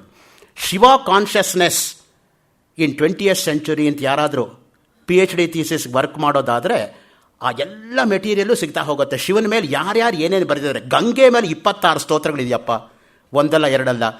ಸೊ ಎಷ್ಟು ಸ್ತೋತ್ರಗಳಿದೆ ಅಂದರೆ ಗಂಗೆ ಮೇಲೆ ಗಂಗಾಪಾನಂ, ಗಂಗಾ ಸ್ನಾನಂ ತುಂಗಾಪಾನಂ, ಆ ಮಾತಿಗೆ ಅನುಗುಣವಾಗಿ ಗಂಗಾ ಅಂದ್ರೇನು ಅದರ ಬಗ್ಗೆನೇ ಒಂದು ಅದ್ಭುತವಾಗಿರ್ತಕ್ಕಂತಹ ಸ್ತೋತ್ರ ಸಾಹಿತ್ಯ ನಮ್ಮಲ್ಲಿ ವಿಪುಲವಾಗಿ ದೊರೆಯುತ್ತೆ. ಆ ದೃಷ್ಟಿಯಿಂದಲೇ ನನಗೆ ಗೊತ್ತಿಲ್ಲ ಅಂತ ಹೇಳಬೇಕೆ ಹೊರತು ಅದಿಲ್ಲ ಅಂತ ಮಾತ್ರ ನಾವು ಯಾವತ್ತೂ ಹೇಳಬಾರ್ದು. ಇನ್ನು ಮುಖ್ಯವಾಗಿ ಆಸನಗಳು, ಮೂರನೇದು ಅಂಗದಲ್ಲಿ ಯಾವುದು? ಸ್ಥಿರ ಸುಖಂ ಆಸನಂ. ಆಸನವನ್ನು ನಾವು ಹೇಗೆ ಡಿಫೈನ್ ಮಾಡ್ತೀವಿ ಅಂದರೆ ಸ್ಥಿರ ಹಾಗೂ ಸುಖವಾಗಿ ಕುಳಿತುಕೊಳ್ಳೋದಕ್ಕೆ ನಮಗೆ ಬೇಕಾಗಿರೋ ಸಲಕರಣೆ ಯಾವುದು ಆಗಿರತಕ್ಕಂಥದ್ದು? ಪದ್ಮಾಸನ. ಎಲ್ಲಕ್ಕಿಂತ ಸುಖವಾಗಿರ್ತಕ್ಕಂಥ ಆಸನ ಅಂದರೆ ಪದ್ಮಾಸನವೇ. ಅದಕ್ಕೆ ಧ್ಯಾನಕ್ಕೆ ಮೀಸಲಾಗಿಟ್ಟಿರ್ತಕ್ಕಂಥದ್ದೇ ಪದ್ಮಾಸನ. ಏಕೆಂದರೆ ಅದರಲ್ಲಿ ಜಾಸ್ತಿ ಕಷ್ಟ ಆಗಬಾರ್ದು. ಈಗ ನಮಗೆ ಅದೇ ಕಷ್ಟ. ಒಂದು 1/4 ಗಂಟೆ ಊಟ ಏನಾದರೂ ಕೆಳಗಡೆ ಮಾಡಿ ಕೂತ್ಕೊಂಡ್ಬಿಟ್ರೆ ಇಬ್ಬರು ಹಿಡಿದು ಎಬ್ಬಿಸ್ಬೇಕು ನಮ್ಮನ್ನು ಆ ಎಂಜಲ್ ಕೈಯಲ್ಲಿ. ಅದು ಕೂಡ ಹೇಳೋಕ್ಕಾಗಲ್ಲ. ಈ ಮದುವೆ ಮನೆಯಲ್ಲಿ ನೋಡಿ, ಇನ್ನು ಮಜ್ಜಿಗೆಗೆ ಬಂದಿರಲ್ಲ, ಆವಾಗಲೇ ತೆಂಗಿನಕಾಯಿ ಪಕ್ಕದಲ್ಲಿ ಇಟ್ಬಿಡ್ತಾರೆ. ಇವ್ರ ದೇಹ ಇಟ್ಕೊಂಡು ಮೇಲೆ ಹೇಳೋದೇ ಕಷ್ಟ ಚೇರಿಂದ. ಇನ್ನು ಅದ್ರ ಜೊತೆಗೆ ತೆಂಗಿನಕಾಯಿ ಬೇರೆ. ಎಲ್ಲಿ ಹಿಡ್ಕೊಳ್ಳೋದು ತೆಂಗಿನಕಾಯಿ? ಇವನು ಕೈ ಹೆಂಗೆ ತೊಳ್ಕೊಳ್ಳೋದು? ಒಂದು ಕೈಯಲ್ಲಿ ಹಿಡ್ಕೊಂಡು ಹೇಳ್ಬೇಕಾ, ತೆಂಗಿನಕಾಯಿ ಇಟ್ಕೋಬೇಕಾ, ಏನು ಮಾಡಬೇಕನ್ನು ನೋಡಿ. Practical problems. ನಾನು ಯಾರನ್ನ ದೂಷಣೆ ಮಾಡಬೇಕು ಅಂತೆಲ್ಲ ಹೇಳ್ತಾ ಇರೋದು. This is reality which stares on our face and tells that this is wrong. ಆ ದೃಷ್ಟಿಯಿಂದ ಮುಖ್ಯವಾಗಿ ಎಷ್ಟು ಕಷ್ಟ ಆಗುತ್ತೆ ಪ್ರಾಕ್ಟಿಕಲ್ ಆಗಿ ಅಂತ ಯೋಚನೆ ಮಾಡಿ. ಅವರೇನೋ ಅವ್ರ ಕೆಲಸ ಮುಗಿಸ್ಬಿಟ್ರು, ತೆಂಗಿನಕಾಯಿ ಕೊಟ್ಟರೆ ನಮ್ಮ ಕೈ ತೊಳ್ಕೊಂಡ್ಬಿಟ್ರು ಅಷ್ಟೇ. They have dismissed you, you can go, get out ಅಂತ. ಆದರೆ ನಮ್ಮ ಗತಿ ಏನೋ, ಹೇಳೋದು ಹೇಗೆ ಮೇಲಕ್ಕೆ? ಎಷ್ಟು ಕಷ್ಟ ಆಗುತ್ತೆ ನೋಡಿ. ಚೇರಲ್ಲಿ ಇಟ್ಕೊಂಡು ಹೇಳೋದೇ ಅಷ್ಟು ಕಷ್ಟ ಆದರೆ ಏನು ಕೆಳಗಡೆ ಕೂತಿರ್ತಕ್ಕಂಥವ್ರ ಗತಿ ಏನೋ? ಅವ ಪಕ್ಕದಲ್ಲಿ ತೆಂಗಿನಕಾಯಿ ಇಟ್ಬಿಟ್ರೆ ಅವನು ಎಷ್ಟು ಕಷ್ಟ ಆಗುತ್ತೆ ನೋಡಿ. ಆಸನ ಅಂದರೆ ಸ್ಥಿರ ಸುಖಂ ಆಸನಂ, ಸ್ಥಿರವಾಗಿರಬೇಕು. ನಾನು ನಿನ್ನೆನೂ ಕೂಡ DS ಸುಬ್ರಹ್ಮಣ್ಯನವರ ವಿಷಯ ಪ್ರಸ್ತಾಪ ಮಾಡಿದೆ. ಮೊದಲನೇ ದಿನ ವೇದಾಂತ ಪಾಠ ಯಾರನ್ನಾದರೂ ಅವ್ರ ಹತ್ರ ಕಲಿಬೇಕಾದ್ರೆ 4 ಗಂಟೆ ಪದ್ಮಾಸನದಲ್ಲಿ ಅಲ್ಲಾಡದೆ ಕೂತ್ಕೊಂಡ್ರೆ ನಾಳೆಯಿಂದ ಪಾಠಕ್ಕೆ ಬಾ ಅಂತ ಹೇಳೋರು. ಇಲ್ಲ ನಿನ್ನ ಕೈಲಿ ಆಗಲ್ಲಪ್ಪ ಹೋಗು ಅಂತ ಹೇಳ್ಬಿಡೋರು ಅಷ್ಟೇ. That's the test. 4 hours ಅಂದರೆ ಒಂದು ಯಾಮ ಅಂತ ನಮ್ಮಲ್ಲಿರೋದು. ಒಂದು ಯಾಮ ಕಾಲ ಅವನ ಆ ಆಸನದಲ್ಲಿ ಕೂತ್ಕೊಳ್ಳೋಕ್ಕಾಗದೆ ಹೋದರೆ ಅವನ ವೇದಾಂತಕ್ಕೆ ಅನರ್ಹ ಅಂತ. ಆ ರೀತಿಯ ಟೆಸ್ಟ್ ಮಾಡಿ ಅವರ ವಿದ್ಯಾರ್ಥಿಗಳನ್ನು ತೆಗೆದುಕೋತಾ ಇದ್ದಿದ್ದು. ಇಷ್ಟಾಗಿ ಅವರು ಫಿಸಿಕ್ಸ್ ಪ್ರೊಫೆಸರ್ ಆಗಿದ್ದವರು. ನಾನು ಹೇಳಿದ್ದೀನಿ, CV ರಾಮನ್ ಸ್ಟೂಡೆಂಟು ಚಂದ್ರಶೇಖರ ಭಾರತಿ ಮಹಾಸ್ವಾಮಿಗಳ ಹತ್ರ ಭಾಷೆ ಅಧ್ಯಯನ ಆಗಿತ್ತು ಅಂತ. If you wanted you could have got a Nobel prize. ಅವರಿಗೆ ಕೇರ್ ಮಾಡಲಿಲ್ಲ. ಅದಕ್ಕೆ ಯಾವಾಗಲೂ ಕೂಡ ಅಂತರ್ಮುಖವಾಗಿ ಮನೆ ಬಿಟ್ಟು ಆಚೆನೇ ಬರಲಿಲ್ಲ. ರಿಟೈರ್ ಆದಮೇಲೆ ಮುಗಿದಾಯಿತು, totally retired and he never retired himself. So ಆ ದೃಷ್ಟಿಯಿಂದ ಆಸನ ಅಂದ್ರೇನು? ಸ್ಥಿರ ಸುಖಂ ಆಸನಂ, ಯಾವಾಗಲೂ ಸ್ಥಿರವಾಗಿರ್ತಕ್ಕಂಥದ್ದು. ಚಾಂಚಲ್ಯ ಮನಸ್ಸನ್ನು ತ್ಯಜಿಸಿ ಏಕಾಗ್ರತೆ ಪಡ್ಕೊಳ್ಳೋದು ಅಂತ ಅರ್ಥ. ಅದಕ್ಕೆ ಸ್ಥಿರ ಅಂದ್ರೇನು? ಮಾನಸಿಕ ಸ್ಥಿರತೆ. ದೇಹ ಸ್ಥಿರತೆ ಜೊತೆಗೆ ಮಾನಸಿಕ ಸ್ಥಿರತೆಯೂ ಇರಬೇಕು. ಸುಮ್ಮನೆ ಸ್ಥಿರವಾಗಿ ಕೂತ್ಕೊಂಡ್ಬಿಟ್ಟು ಮನಸ್ಸು ಎಲ್ಲೆಲ್ಲ ಯೋಚನೆ ಮಾಡ್ತಾ ಇದ್ರೆ ಏನು ಪ್ರಯೋಜನ? ಅದಲ್ಲ, ಮನಸ್ಸಿನ ಏಕಾಗ್ರತೆ ಅನ್ನೋದು ಹೇಳಕ್ಕೆ ಹೊರಟಿರ್ತಕ್ಕಂಥದ್ದು. ಇನ್ನು ಪ್ರಾಣಾಯಾಮ ಅಂದ್ರೇನು? ಶ್ವಾಸ ಪ್ರಶ್ವಾಸಗಳ ನಿಯಮನ. ಹೊರಗಿನ ಗಾಳಿ ತೆಗೆದುಕೊಳ್ಳುವುದು ಶ್ವಾಸ, ಒಳಗಿನ ಗಾಳಿ ಹೊರಗೆ ಬಿಡ್ತಕ್ಕಂಥದ್ದು ಪ್ರಶ್ವಾಸ. ಅದಕ್ಕೆ ಹೇಳೋದು ಶ್ವಾಸ ಪ್ರಶ್ವಾಸಗಳು ಅಂತ. ಮುಖ್ಯವಾಗಿ ಯಾರೂ ಕೂಡ ಈಗ ನಾವು ಉಸಿರು ತೆಗೆದುಕೋತಾ ಇದ್ದೀನಿ ಅಂತ ಹೇಳ್ಕೊಂಡು ತೆಗೆದುಕೊಳ್ಳಲ್ಲ. ಸಹಜವಾಗಿ ಆಗತ್ತೆ ನೋಡಿ. ಅಷ್ಟೇ ಸಹಜವಾಗಿ ಭಗವಂತನಿಂದ ನಮ್ಮ ಸೃಷ್ಟಿ ಆಗಿರೋದು. ಭಗವಂತನಿಗೆ ಶ್ರಮ ಅನ್ನೋದೇ ಇಲ್ಲ. ಸೃಷ್ಟಿ ಅಂದರೆ ಲೀಲಾಜಾಲವಾಗಿ ಆಗತ್ತೆ ಆ ಸೃಷ್ಟಿ ಎಂಬತಕ್ಕಂಥದ್ದು. ಅಹಂ ಬಹುಸ್ಯಾಂ ಪ್ರಜಾಯೇಯ. ಅವನಿಗೆ ಸಂಕಲ್ಪ ಬಂದರೆ ಸಾಕು, ನಾನು ಅನೇಕವಾಗಬೇಕು ಅಂತ. ತಕ್ಷಣ ಶುರುವಾಗೋಯ್ತು ಸೃಷ್ಟಿ ಎಂಬತಕ್ಕಂಥದ್ದು ನೋಡಿ. ಅದಕ್ಕೆ ಇಲ್ಲಿ ಬಾಹ್ಯ ಮೊದಲನೇ ಪ್ರಾಣಾಯಾಮದಲ್ಲಿ ಯಾವುದು ಅಂದರೆ ಇದಕ್ಕೆ ರೇಚಕ ಪ್ರಾಣಾಯಾಮ ಅಂತ ಇದಕ್ಕೆ ಹೇಳ್ತಕ್ಕಂಥದ್ದು. ಕೋಷ್ಠ ವಾಯುವನ್ನು ಹೊರಗೆ ಬಿಡ್ತಕ್ಕಂಥದ್ದು ರೇಚಕ. ಆಮೇಲೆ ಆಭ್ಯಂತರ, ಅದಕ್ಕೆ ಪೂರಕ ಅಂತ ಹೇಳೋದು. ರೇಚಕ ಪೂರಕ ಅಂತ ಟೆಕ್ನಿಕಲ್ ಟರ್ಮ್ಸು ಅವ್ರು ಯೂಸ್ ಮಾಡೋದು. ನಾಸಾರಂಧ್ರದ್ವಾರ ಹೊರಗಿನ ವಾಯುವನ್ನು ಒಳಗೆ ತಡೆಯುವುದು. ಇದು ಮುಖ್ಯವಾಗಿ ಆಭ್ಯಂತರದಲ್ಲಿ ನಾವು ತಿಳ್ಕೋಬೇಕಾಗಿರೋದು. ಇನ್ನು ಸ್ತಂಭ ವೃತ್ತಿ ಮೂರನೇದು. ಸ್ತಂಭ ವೃತ್ತಿ ಅಂದ್ರೇನು? ಒಂದೇ ಪ್ರಯತ್ನದಿಂದ ಶ್ವಾಸ ಪ್ರಶ್ವಾಸದ ಗತಿಯನ್ನು ಒಳಗೆ ತಡೆಯುವುದು, ಅದಕ್ಕೆ ಸ್ತಂಭನ ಅಂತ ಹೆಸರು. ಆಮೇಲೆ ಕೇವಲ ಕುಂಭಕ. ಕೇವಲ ಕುಂಭಕ ಅಂದ್ರೇನು? ಪ್ರಾಣಾಯಾಮದ ಉಚ್ಛ್ವಾಸದಿಂದ ವಿವೇಕ ಜ್ಞಾನದಿಂದ ಕರ್ಮನಾಶವಾದಾಗ ಮನಸ್ಸು ಸ್ಥಿರ ಅಥವಾ ಏಕಾಗ್ರತೆಯಾಗಿರುವಂತೆ ರಕ್ಷಿಸುವುದು, ಅದು ಮುಖ್ಯವಾಗಿ ಕೇವಲ ಕುಂಭಕ. ಆಮೇಲೆ ಪ್ರತ್ಯಾಹಾರ ಐದನೇದು. ಬೇರೆ ಬೇರೆ ಇಂದ್ರಿಯಗಳು ತಮ್ಮ ಬಾಹ್ಯ ವಿಷಯಗಳಾದ ಚಿತ್ತದಂತೆ ವಿರುದ್ಧವಾದಾಗ ಪ್ರತ್ಯಾಹಾರ. ಬಹಿರ್ಮುಖ ಇಂದ್ರಿಯಗಳು ಅಂತರ್ಮುಖವಾಗುವಿಕೆ, ಅದು ತುಂಬ ಮುಖ್ಯ. ಬಹಿರ್ಮುಖವಾಗಿರತಕ್ಕಂಥದ್ದು ಅಂತರ್ಮುಖವಾಗಬೇಕು. ಪರಾಂಚಿಕಾನಿ ವ್ಯತಣ ಸ್ವಯಂಭೂ ತಸ್ಮಾತ್ ಪರಾಂಗ್ ಪಶ್ಯತಿ ನ ಅಂತರಾತ್ಮನ್ ಕಶ್ಚಿತ್ ಧೀರ ಪ್ರತ್ಯಗಾತ್ಮಾನಮೈಕ್ಷತ ಆವೃತ್ತ ಚಕ್ಷು ಅಮೃತತ್ವಮಿಚ್ಛನ್. ಅದಕ್ಕೆ ಕಠೋಪನಿಷತ್ ಹೇಳೋದು ಧೀರ ಅಂದರೆ ಯಾರೋ ಮನೋನಿಗ್ರಹ ಇರ್ತಕ್ಕಂಥವನು ಧೀರ ಅಂತ. ಬಾಹ್ಯ ಶಕ್ತಿ ಇರೋನು ಅಂತಲ್ಲ ಧೀರ ಅನ್ನೋ ಶಬ್ದಕ್ಕೆ. ಮನೋನಿಗ್ರಹ ಯಾರಿಗಿದೆಯೋ ಅವರೇ ಧೀರರು ಅಂತ. ಆ ದೃಷ್ಟಿಯಿಂದಲೇ ಹೇಳ್ತಾರೆ, ನಚಿಕೇತನಿಗೆ ಧೀರ ಎಂಬತಕ್ಕಂಥ ಶಬ್ದವನ್ನು 7 ಕಡೆ ಸಂಬೋಧನೆ ಮಾಡ್ತಾನೆ ಯಮ ಪೂರ್ತಿ ಕಠೋಪನಿಷತ್ತಲ್ಲಿ. ಇನ್ನು ಧಾರಣ ಅಂದ್ರೇನಪ್ಪ? ದೇಶ ಸಂಬಂಧ ಚಿತ್ತಸ್ಯ ಧಾರಣ. ನಾಸಾಗ್ರದಲ್ಲಿ ಚಿತ್ರವನ್ನು ಇಟ್ಟುಕೊಂಡು ನಾವು ಮಾಡತಕ್ಕಂಥ ಅಭ್ಯಾಸ, ಅದು ಧಾರಣೆ ತುಂಬ ಮುಖ್ಯವಾಗಿ ಬೇಕಾಗಿರೋದು ಅವಧಾನಿಗೆ. ಧಾರಣ ಶಕ್ತಿ ಇಲ್ಲದೆ ಹೋದರೆ ಅವಧಾನ ಮಾಡೋಕ್ಕಾಗಲ್ಲ. ನೋಡಿ, ಅಷ್ಟಾವಧಾನದಲ್ಲಿ 8 ಕಡೆ ಅವರಿಗೆ ಧಾರಣ ಇರಬೇಕು. ಶತಾವಧಾನ ಮಾಡೋರಿಗೆ 100 ಕಡೆ ಧಾರಣ ಇರಬೇಕು. ಆಂಧ್ರದಲ್ಲಿ ಸಹಸ್ರಾವಧಾನಿಗಳು, ದ್ವಿಸಹಸ್ರಾವಧಾನಿಗಳಿದ್ದಾರೆ. ಆಶ್ಚರ್ಯ ಆಗತ್ತೆ ನಮಗೆ. ದ್ವಿಸಹಸ್ರ ಅಂದ್ರೇನು? 2000 ಜನ ಪ್ರಶ್ನೆ ಕೇಳೋರು. ಇಂಟು 4 ಸುತ್ತು 8000 ಪ್ರಶ್ನೆ. ಮೊದಲ 4 ದಿನ ಬರೀ ಪ್ರಶ್ನೆಗಳ ಸುರುಮಳೆ. 5, 6, 7ನೇ ದಿನ ಅದೇ ಆರ್ಡ್ರಲ್ಲಿ ಉತ್ತರ ಕೊಡ್ತಾ ಬರ್ತಾನೆ ಅವಧಾನಿ. ಪೇಪರಲ್ಲಿ 1 ಚೂರು ಕೂಡ ಬರ್ಕೊಳ್ಳಲ್ಲ. ಅದನ್ನು ನೀವು ನೋಡಿದ್ರೆ ನಿಮ್ಗೆ ಅರ್ಥ ಆಗತ್ತೆ ಹೊರತು ಇಲ್ಲದ್ರೆ ಸಾಧ್ಯ ಇಲ್ಲ ಅಂತಲೇ ನಮ್ಗೆ ಅನ್ಸೋದು. ನಮ್ಗೆ 2 ಪ್ರಶ್ನೆ ಕೇಳಿ ಏನು ಇನ್ನೊಂದು ಸಲ ಹೇಳಿ ಅಂತೀವಿ. 2 ಪ್ರಶ್ನೆನೇ ನಮ್ಗೆ ಗ್ರಹಿಸೋಕ್ಕಾಗಲ್ಲ. ಹಾಗಿರುವಾಗ 8000 ಪ್ರಶ್ನೆಗಳನ್ನು ಗ್ರಹಿಸ್ಕೊಂಡು ಅದೇ ಆರ್ಡ್ರಲ್ಲಿ ಉತ್ತರ ಕೊಡೋದು ಅಂದರೆ ದಟ್ ಇಸ್ ರಿಮಾರ್ಕಬಲ್. ಅದು ಆ ತರಹ. ಸೊ ನಾಗಪಣಿ ಶರ್ಮಾ ಅಂತಿದ್ದಾರೆ ಹೈದರಾಬಾದಲ್ಲಿ. ಆ ಮನುಷ್ಯ 17 ವರ್ಷದ ಕೆಳಗೆ ನಾಂಪಲ್ಲಿ ರೈಲ್ವೆ ಸ್ಟೇಷನ್ ಇದೆ ಹೈದರಾಬಾದಲ್ಲಿ. ನಾಂಪಲ್ಲಿ ರೈಲ್ವೆ ಸ್ಟೇಷನಲ್ಲಿ ದೊಡ್ಡ ಪೆಂಡಾಲ್ ಹಾಕಿ 20,000 ಜನ ಆಡಿಯನ್ಸು. ನಾವು ಪ್ರಶ್ನೆ ಕೇಳಿದವರು 2,000 ಜನ ಸ್ಟೇಜ್ ಮೇಲೆ. 7 ದಿನ ಕಾರ್ಯಕ್ರಮ ಒಟ್ಟಾಗಿದ್ದು. ಮೊದಲು 4 ದಿನ ಬಂಬಾರ್ಡಿಂಗ್ ವಿತ್ ಕ್ವೆಶ್ಚನ್ಸ್ ಅಷ್ಟೇ, ಒನ್ ಆಫ್ಟರ್ ದ ಅದರ್ ಕೇಳ್ತಾ ಹೋದ್ವಿ ಕ್ವೆಶ್ಚನ್ಸು. 4ನೇ ದಿನ ಆದಮೇಲೆ 5ನೇ ದಿವಸದಿಂದ ಕೊಟ್ಟರು ನೋಡಿ ಉತ್ತರ, ನಾವು ಅದರೋಗ್ಬಿಟ್ವಿ. ಅದೇ ಆರ್ಡ್ರಲ್ಲಿ ಕೊಡ್ತಾ ಇದ್ದಾರೆ ಉತ್ತರ. ನಾವು ಬರ್ಕೊಂಡಿದ್ದೆ ತಡಕಲಾಡ್ತಾ ಇದ್ದೀವಿ, ಎಲ್ಲಿ ಬರ್ಕೊಂಡಿದ್ದು ನಾವು ಕ್ವಶನ್ನು ಅಂತ. ನಮಗೆ ಮರ್ತೋಗಿದೆ ನಾವು ಕೇಳಿರೋ ಪ್ರಶ್ನೆ, ಉತ್ತರ ಅವ್ರಿಗೆ ಜ್ಞಾಪಕ ಇದೆ. That is the memory. ಆ ದೃಷ್ಟಿಯಿಂದ ನನ್ನ ಕೈಯಲ್ಲಿ ಆಗಲ್ಲ ಅಂತ ಹೇಳಬೇಕೆ ಹೊರತು ಯಾರ ಕೈಯಲ್ಲೂ ಆಗಲ್ಲ ಅಂತ ಮಾತ್ರ ಆ ಮಾತನ್ನು ಹೇಳಬಾರ್ದು. ಏಕೆಂದರೆ ಅವರವರ ಬುದ್ಧಿಮಟ್ಟ, ಭಗವದ್ ಅನುಗ್ರಹ ಮತ್ತು ಸಂಸ್ಕಾರ ವಿಶೇಷಗಳನ್ನು ಯಾರೂ ಕೂಡ ಅಲ್ಲಗಳೆಯೋದಕ್ಕಾಗೋದಿಲ್ಲ ನಿಜವಾಗ್ಲೂ ಕೂಡ. ನೋಡಿ, ಅದಕ್ಕೆ ಇನ್ನು ಧಾರಣ ಆದಮೇಲೆ ಧ್ಯಾನ ಅಂದ್ರೇನಪ್ಪ? ಪ್ರತ್ಯೇಕತಾನತ ಧ್ಯಾನಂ. ಮುಖ್ಯವಾಗಿ ಧ್ಯಾನ ಎಂಬತಕ್ಕಂಥ ಶಬ್ದಕ್ಕೆ ನನ್ನ ಗುರುಗಳಾಗಿದ್ದಂಥ ರಂಗನಾಥ್ ಶರ್ಮರು ಏನು ಹೇಳ್ತಾರೆ ನೋಡಿ. ಧ್ಯಾನನ್ನಾಮ ಶಬ್ದಾದಿಭ್ಯೋ ವಿಷಯೇಭ್ಯ ಶ್ರೋತ್ರಾದೀನಿ ಕರಣಾನಿ ಮನಸಿ ಉಪಸಂಹೃತ್ಯ ಮನಶ್ಚ ಪ್ರತ್ಯಕ್ಷೇತಯೇತರಿ ಏಕಾಗ್ರತೆಯ ಚಿಂತನಂ ತದ್ಧ್ಯಾನಂ. ಶಬ್ದಾದಿ ವಿಷಯಗಳಿಂದ ಶ್ರೋತ್ರಾದಿ ಇಂದ್ರಿಯಗಳನ್ನು ಸೆಳೆದು ಮನಸ್ಸಿನಲ್ಲಿ ಅದಿಮಿ ಹಿಡಿದುಕೊಂಡು ಮನಸ್ಸನ್ನು ಪ್ರತ್ಯಗಾತ್ಮನಲ್ಲಿ ಏಕಾಗ್ರತೆಯಿಂದ ತೊಡಗಿಸಿಕೊಂಡು ಸದಾ ಚಿಂತನೆ ಮಾಡುವುದು ಧ್ಯಾನ ಅಂದರೆ ಅಷ್ಟಾಗಬೇಕು ಬ್ಯಾಕ್ಗ್ರೌಂಡು. ಆಮೇಲೆ ನೋಡಿ, ಗೀತಾ ಭಾಷ್ಯದಲ್ಲಿ ಒಂದು ವಾಕ್ಯ ಬರುತ್ತೆ, 13ನೇ ಅಧ್ಯಾಯ 5ನೇ ಶ್ಲೋಕದ ಮೇಲೆ ಶಂಕರರ ಭಾಷ್ಯ. ತೈಲಧಾರಾವತು ಸಂತತಃ ಅವಿಚ್ಛಿನ್ನ ಪ್ರತ್ಯಯ ಧ್ಯಾನಂ. ಧ್ಯಾನಂ ಅಂದ್ರೇನು? ಎಣ್ಣೆ ಧಾರಾಕಾರವಾಗಿ ನಿಬಿಡವೂ ಅವಿಚ್ಛಿನ್ನವೂ ಆದ ಮನೋವೃತ್ತಿ ಹೇಗಿರುತ್ತೋ ಹಾಗೆ ಧ್ಯಾನ ಎಂಬತಕ್ಕಂಥದ್ದು ತೈಲಧಾರಾವತು ಅಂತ ಉದಾಹರಣೆ ಕೊಡೋದು. ಏಕಸ್ರೋತವಾಗಿ ಬರುತ್ತೆ ನೋಡಿ. ಅದೇ ರೀತಿಯಾಗಿ ನಾವು ರುದ್ರಾಭಿಷೇಕವನ್ನು ಮಾಡಬೇಕಾಗಿರೋದು ಸೋಮವಾರ ಸಂಜೆ. ಆ ಧಾರಾ ಪಾತ್ರೆಯಲ್ಲಿ ಆ ನೀರು ಹಾಕಿಬಿಟ್ಟು ಆ ನೀರು ತೊಟ್ಟಿಕ್ತಾ ಇದ್ದರೆ ಯಾವ ಕಾಲಕ್ಕೆ ಧಾರಾಪಾತ್ರದ ಕೊನೆ ತೊಟ್ಟು ಕೆಳಗೆ ಬೀಳುತ್ತೋ ಆವಾಗ ರುದ್ರಪಠಣ ಕೊನೆ ಆಗಬೇಕು. ಆ ರೀತಿ ಅಡ್ಜಸ್ಟ್ ಮಾಡಬೇಕದು. ಸೊ ಟೈಮಿಂಗ್ ಆ ತರಹ ಇರಬೇಕು ನೋಡಿ. ಲಾಸ್ಟ್ ಡ್ರಾಪ್ ಆ ಲಿಂಗದ ಮೇಲೆ ಯಾವಾಗ ಬೀಳುತ್ತೋ ಆವಾಗ ರುದ್ರ ಪಠಣ ಕೊನೆ ಆಗಬೇಕು. ಆ ತರಹ ಅಭ್ಯಾಸ ಮಾಡಿದರೆ ಆಗತ್ತೆ. ಯಾವುದೂ ಕೂಡ ಇಂಪಾಸಿಬಲ್ ಅಲ್ಲ. ನಮ್ಮ ಕೈಯಲ್ಲಿ ಆಗಲ್ಲ ಅಂತ ಮಾತ್ರ ನಾವು ಹೇಳಬಾರ್ದು, ಪ್ರಯತ್ನ ಮಾಡಬೇಕು. ಯಾಕಾಗಲ್ಲ? ಯತ್ನೇ ಕೃತೆ ಯದಿನ ಸಿದ್ಧ್ಯತಿ ಕೋತ್ರ ದೋಷ. ಪ್ರಯತ್ನ ಮಾಡೂ ಸಿದ್ಧಿ ಆಗದೆ ಹೋದರೆ ನನ್ನ ದೋಷ ಅಲ್ಲ. ಕೈ ಕಟ್ಕೊಂಡು ಕೂತ್ಕೊಂಡು ಆಗಲಿಲ್ಲ ಅಂದರೆ ಯಾರು ತಪ್ಪು? ನಾವು ಒಂದು ಪ್ರಯತ್ನ ಮಾಡಿದ್ರೆ ಭಗವಂತ 7 ಹೆಜ್ಜೆ ಇಳ್ಕೊಂಬಂದು ನಮ್ಮನ್ನು ಮೇಲೆ ಕೆತ್ತಿಸ್ತಾನೆ. ನಾವು ಪ್ರಯತ್ನವೇ ಮಾಡದೆ ಹೋದರೆ ಯಾರು ತಪ್ಪು? ಆ ದೃಷ್ಟಿಯಿಂದ ಮಾಡೋ ಕೆಲಸವನ್ನು ನಾವು ಪ್ರಯತ್ನ ಮಾಡಬೇಕು. ಅದಕ್ಕೆ ಹೇಳ್ತಾರೆ ನೋಡಿ, ನಿವೃತ್ತ ಸರ್ವತತ್ವಜ್ಞ ಕಾಮಕ್ರೋಧ ವಿವರ್ಜಿತ ಧ್ಯಾನಸ್ಥ ನಿಷ್ಕ್ರಿಯೋ ದಾಂತಃ ತುಲ್ಯ ಮೃತ್ಕಾಂಚನೋ ಮುನಿ.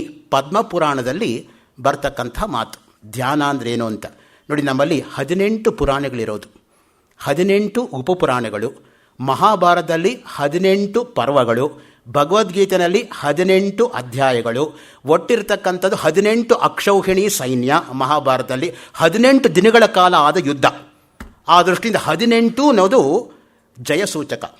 ಅದಕ್ಕೆ ಮಹಾಭಾರತಕ್ಕೆ ಜಯಭಾರತ ಅನ್ನೋದಾಗಿಯೂ ಕೂಡ ಒಂದು ಮಾತಿದೆ. ಜಯ ಅಂದರೆ ಯಾವುದು? ಅಧರ್ಮದ ಮೇಲೆ ಧರ್ಮದ ಜಯ. ಅದು ಮುಖ್ಯವಾಗಿ ನಮಗೆ ಬೇಕಾಗಿರ್ತಕ್ಕಂಥದ್ದು. ಅದಕ್ಕೇನೆ ಜಯಭಾರತ ಅಂತಾನೂ ಕೂಡ ಮಹಾಭಾರತಕ್ಕೆ ಸುಪ್ರಸಿದ್ಧವಾಗಿರ್ತಕ್ಕಂಥ ಒಂದು ಮಾತಿದೆ. ಗೀತಾ ಸಹಸ್ರನಾಮಶ್ಚ ಸ್ತವರಾಜ ಅನುಸ್ಮೃತಿ ಗಜೇಂದ್ರ ಮೋಕ್ಷಣಂಚೈವ ಪಂಚರತ್ನಾನಿ ಭಾರತೆ. ಮಹಾಭಾರತದಲ್ಲಿರ್ತಕ್ಕಂಥ 5 ರತ್ನಗಳು ಯಾವುದು ಅಂದರೆ, ಮೊದಲನೇದು ಗೀತಾ, ಎಲ್ರಿಗೂ ಗೊತ್ತಿರೋ ಹಾಗೆ ಭಗವದ್ಗೀತೆ. ಎರಡನೇದು ಸಹಸ್ರನಾಮ ಅಂದರೆ ಯಾವುದು? ವಿಷ್ಣು ಸಹಸ್ರನಾಮ. ಸ್ತವರಾಜ ಭೀಷ್ಮ ಸ್ತವರಾಜ. ಅನುಸ್ಮೃತಿ ಗಜೇಂದ್ರ ಮೋಕ್ಷ. ಈ 5ಕ್ಕೆ ಪಂಚರತ್ನಗಳು ಅಂತ ಹೇಳ್ತಕ್ಕಂಥದ್ದು. ಮಹಾಭಾರತದಲ್ಲಿ ಬರ್ತಕ್ಕಂತಹ ಪಂಚರತ್ನಗಳು ಅಂತ 18 ಪುರಾಣಗಳು ಮುಖ್ಯವಾಗಿರ್ತಕ್ಕಂಥದ್ದು. ಭಾಳ ಸ್ವಲ್ಪ ಜ್ಞಾಪಕ ಇಟ್ಕೊಳ್ಳೋದು. 2 ಸಾಲ ನೆನಪಿದ್ರೆ ಸಾಕು. 18 ಪುರಾಣಗಳ ಹೆಸರುಗಳು ನಿಮ್ಮ ನಾಲ್ಗೆ ತುದಿನಲ್ಲಿರುತ್ತೆ. ಮದ್ವಯಂ ಭದ್ವಯಂಚೈವ ಭ್ರತ್ರಯಂ ವಚತುಷ್ಟಯಂ ಅನಾಪಲಿಂಗ ಕೂಸ್ಕಾನಿ ಪುರಾಣಾನಿ ಪ್ರಚಕ್ಷತೆ. 7 ವರ್ಷದ ಕೆಳಗೆ IAS ಎಕ್ಸಾಮಿನೇಷನ್ ಪ್ರಿಲಿಮಿನರೀಸ್ ತೆಗೆದುಕೊಂಡು ಸಂವೃತ ಮೇಜರ್ ತೆಗೆದುಕೊಂಡವರಿಗೆ ಒಂದು ಪ್ರಶ್ನೆ ಇತ್ತು, 3 ಮಾರ್ಕ್ ಪ್ರಶ್ನೆ. Do you know that stanza by knowing which you can give out the names of all the 18 Puranas. ಇದೇ ಶ್ಲೋಕ. ಮದ್ವಯಂ ಭದ್ವಯಂಚೈವ. ಮದ್ವಯಂ ಅಂದರೆ ಮತ್ಸ್ಯ ಮಾರ್ಕಂಡೇಯ, ಭದ್ವಯಂ ಅಂದರೆ ಭಾಗವತ ಭವಿಷ್ಯ, ಭ್ರತ್ರಯಂ ಅಂದರೆ ಬ್ರಹ್ಮ ಬ್ರಹ್ಮಾಂಡ ಬ್ರಹ್ಮವೈವರ್ತ, ವಚತುಷ್ಟಯಂ ಅಂದರೆ 4 ವಕಾರದಿಂದ ವಿಷ್ಣು ವರಾಹ ವಾಮನ ವಾಯು, ಆ ಅಗ್ನಿ ನಾ ನಾರದ ಪಾ ಪದ್ಮ ಲೀಲಿಂಗ ಗಾ ಗರುಡ ಕೂಕೂರ್ಮ ಸ್ಕಾಸ್ಕಾಂದ. 18 ಪುರಾಣಗಳು. ಮದ್ವಯಂ ಭದ್ವಯಂಚೈವ ಭ್ರತ್ರಯಂ ವಚತುಷ್ಟಯಂ ಅನಾಪಲಿಂಗ ಕೂಸ್ಕಾನಿ ಪುರಾಣಾನಿ ಪ್ರಚಕ್ಷತೆ. ಕಾಳಿದಾಸನ 7 ಕೃತಿಗಳು ಜ್ಞಾಪಕ ಇಟ್ಕೋಬೇಕಾದ್ರೆ ಮಾವಿಷ ಕುರಮೇರು. ರಂಗಪ್ರಿಯ ಸ್ವಾಮಿಗಳು ಮೊದಲನೇ ದಿನ ಬೋರ್ಡ್ ಮೇಲೆ ಬರೆದಿದ್ದು. ಇಷ್ಟು ಜ್ಞಾಪಕ ಇಟ್ಕೊಳ್ಳಿಪ್ಪ, ಯಾಕೆ ಸುಮ್ಮನೆ ಒದ್ದಾಡ್ತೀರಾ ಕಾಳಿದಾಸನ ಕೃತಿಗಳು ಅಂತ. ಮಾವಿಷ ಕುರಮೇರು. ಮಾ ಅಂದರೆ ಮಾಲವಿಕಾಗ್ನಿಮಿತ್ರ, ವಿ ಅಂದರೆ ವಿಕ್ರಮೋರ್ಷಿಯ, ಶಾ ಅಂದರೆ ಶಾಕುಂತಲ. ಆಯಿತಾ? ಮೊದಲು 3 ನಾಟಕಗಳು ಸೆಪ್ರೇಟ್ ಮಾಡು. ಕು ಮತ್ತು ರಾ ಯಾವುದು? ಮಧ್ಯ ಇರೋದು ಮಹಾಕಾವ್ಯಗಳು. ಕು ಅಂದರೆ ಕುಮಾರ ಸಂಭವ, ರಾ ಅಂದರೆ ರಘುವಂಶ. ಮುಗೀತಾ ಮಹಾಕಾವ್ಯಗಳು. ಕೊನೆಗೆ ಬಾ. ಮೇರು. ಮೇ ಅಂದ್ರೇನು? ಮೇಘದೂತ. ರು ಅಂದರೆ ಋತುಸಂಹಾರ. ಉಳಿದಿರೋದೇನೋ ಖಂಡಕಾವ್ಯಗಳು. ಮುಗಿದೋಯ್ತು. ಯಾಕೆ ಒದ್ದಾಡ್ತೀಯ ಕಾಳಿದಾಸನ ಕೃತಿಗಳು ಜ್ಞಾಪಕ ಇಲ್ಲ ಅಂತ? ಮೊದಲು 3 ನಾಟಕಗಳು, ಮಧ್ಯ 2 ಮಹಾಕಾವ್ಯಗಳು, ಕೊನೆ 2 ಖಂಡಕಾವ್ಯಗಳು. ತಗೋ. ಮಾವಿಷ ಕುರಮೇರು. ಆ ರೀತಿ ಪಾಠ ಮಾಡೋರು ಮಾಡಿಬಿಟ್ರೆ ಯಾಕೆ ವಿದ್ಯಾರ್ಥಿಗಳು ಕಲಿಯಲ್ಲ? ಇವತ್ತು ನಮ್ಮಲ್ಲಿ ತಪ್ಪಿಟ್ಕೊಂಡು ವಿದ್ಯಾರ್ಥಿಗಳನ್ನ ಬೈಬಾರ್ದು, ವಿದ್ಯಾರ್ಥಿಗಳು ಕಲಿತಾ ಇಲ್ಲ ಅಂತ. ಕಲಿಸ್ತಕ್ಕಂಥ ಒಂದು ನಿಜವಾಗಿರ್ತಕ್ಕಂಥ ಕ್ರಿಯೆ ನನ್ನಲ್ಲಿದೆಯಾ? ಆ ದೃಷ್ಟಿನೇ ಮುಖ್ಯವಾಗಿ ನಾವು ಏನು ಕೊಡಬೇಕು ಲೋಕಕ್ಕೆ ಅನ್ನೋದಕ್ಕೆ. ನೀವೆಲ್ಲ ಚಿಕ್ಕಬಳ್ಳಾಪುರ ನೋಡಿರ್ತೀರ. ಚಿಕ್ಕಬಳ್ಳಾಪುರ ರೈಲ್ವೆ ಕ್ರಾಸಿಂಗ್ ಇದೆ. ಕ್ರಾಸ್ ಮಾಡ್ಕೊಂಡು ಹೋದರೆ ವಿಶ್ವೇಶ್ವರಯ್ಯ ಪಾರ್ಕ್ ಇದೆ. ಪಾರ್ಕಲ್ಲಿ ಗೇಟ್ ತೆಗೆದುಕೊಂಡು ಒಳಗಡೆ ಹೋದರೆ ಬಲಗಡೆ 5ನೇ ಗಿಡದ ಮೇಲೆ ಒಂದು ಬೋರ್ಡ್ ಇದೆ.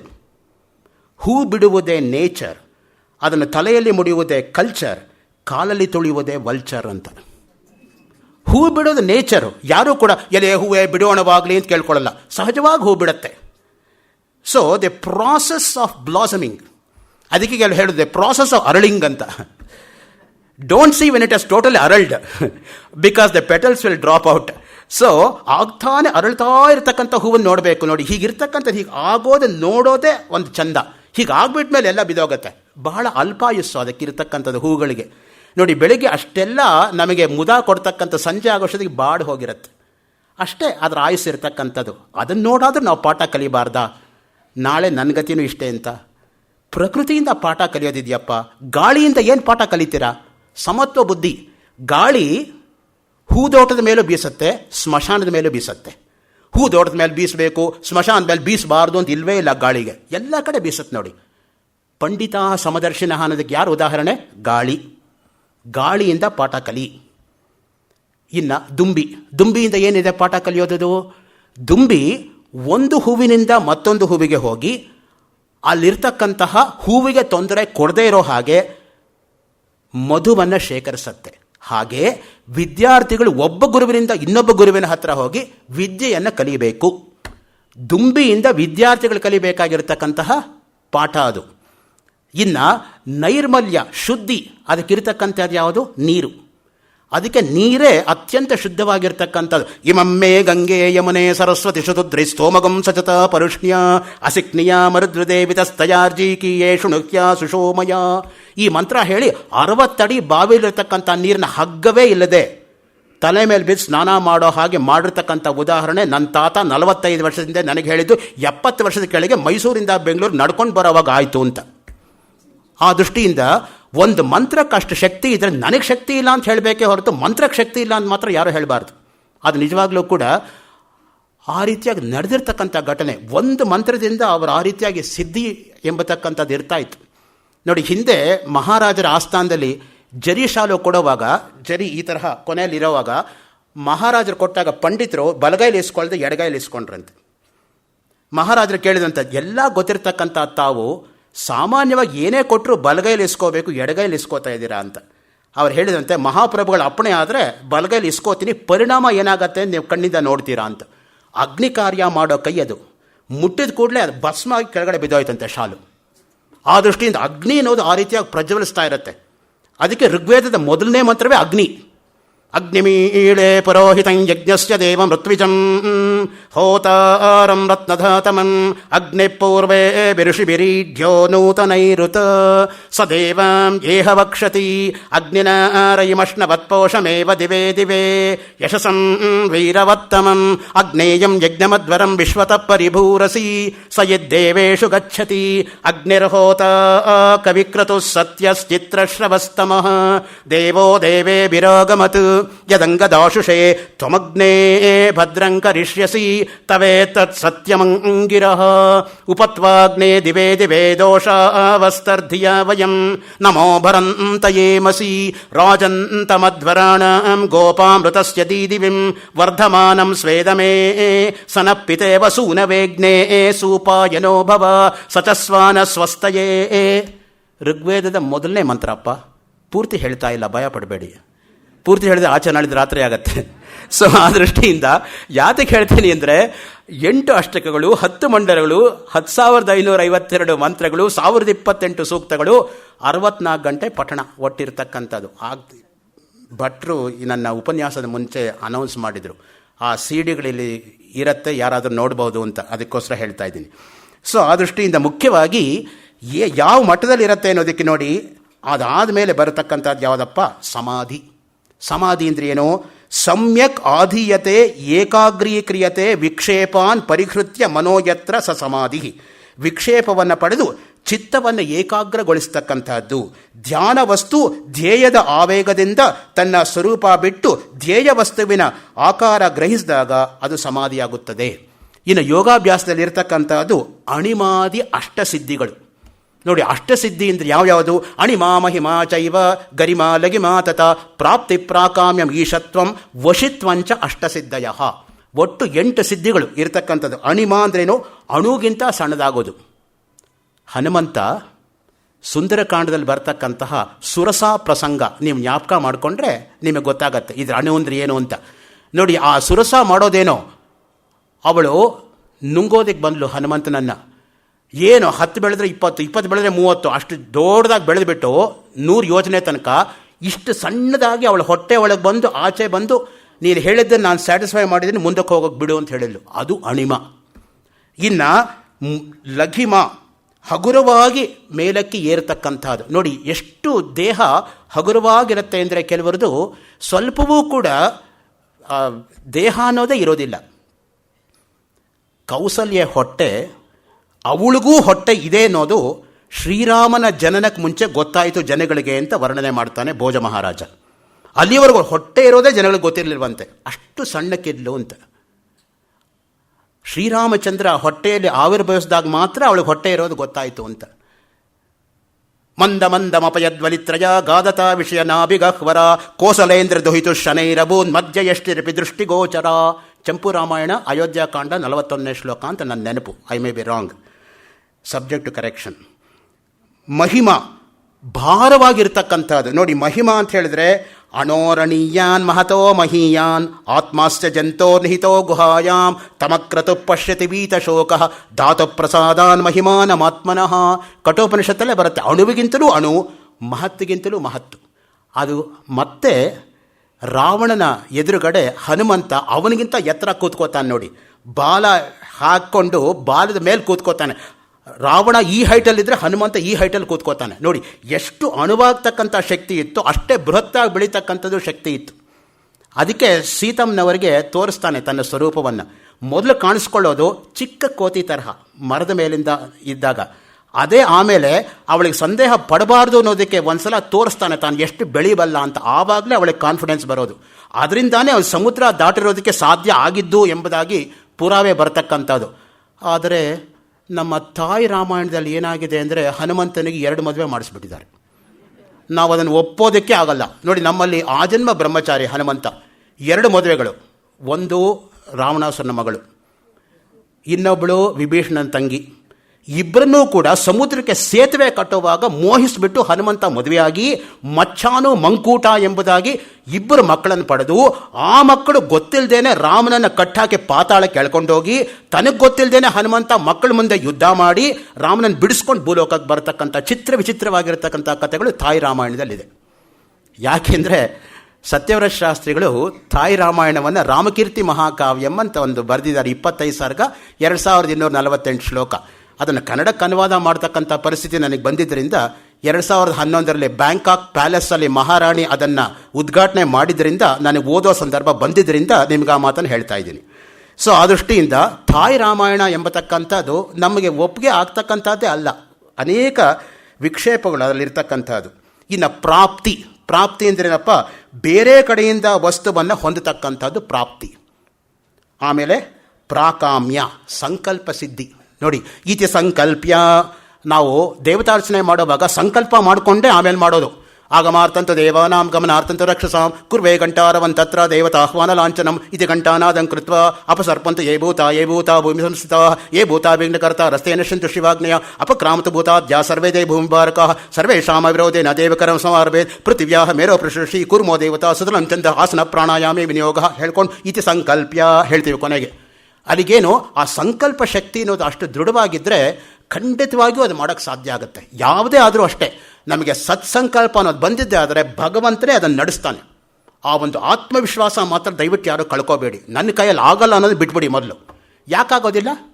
ಒಳ್ಳೆಯ ಕೆಲಸ ನೀನು ಶುರು ಮಾಡಿದ್ರೆ ಭಗವಂತ ಇಲ್ವಾ ಕೈ ಹಿಡಿದು ನಿನಗೆ ನಡೆಸೋದಕ್ಕೆ? ನಿನಗೆ ನಂಬಿಕೆ ಇದೆಯೋ ಇಲ್ವೋ ಭಗವಂತನ ಮೇಲೆ? ಅಷ್ಟಿದ್ರೆ ಸಾಕು, ಅವನೆಲ್ಲವನ್ನೂ ನೋಡ್ಕೋತಾನಪ್ಪ. ಶ್ರದ್ಧಾಹಿ ಪರಮಾಗತಿ.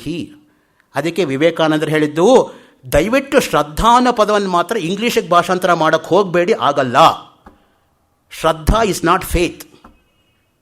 There cannot be translation for the word shraddha, dharma, ಗುರು.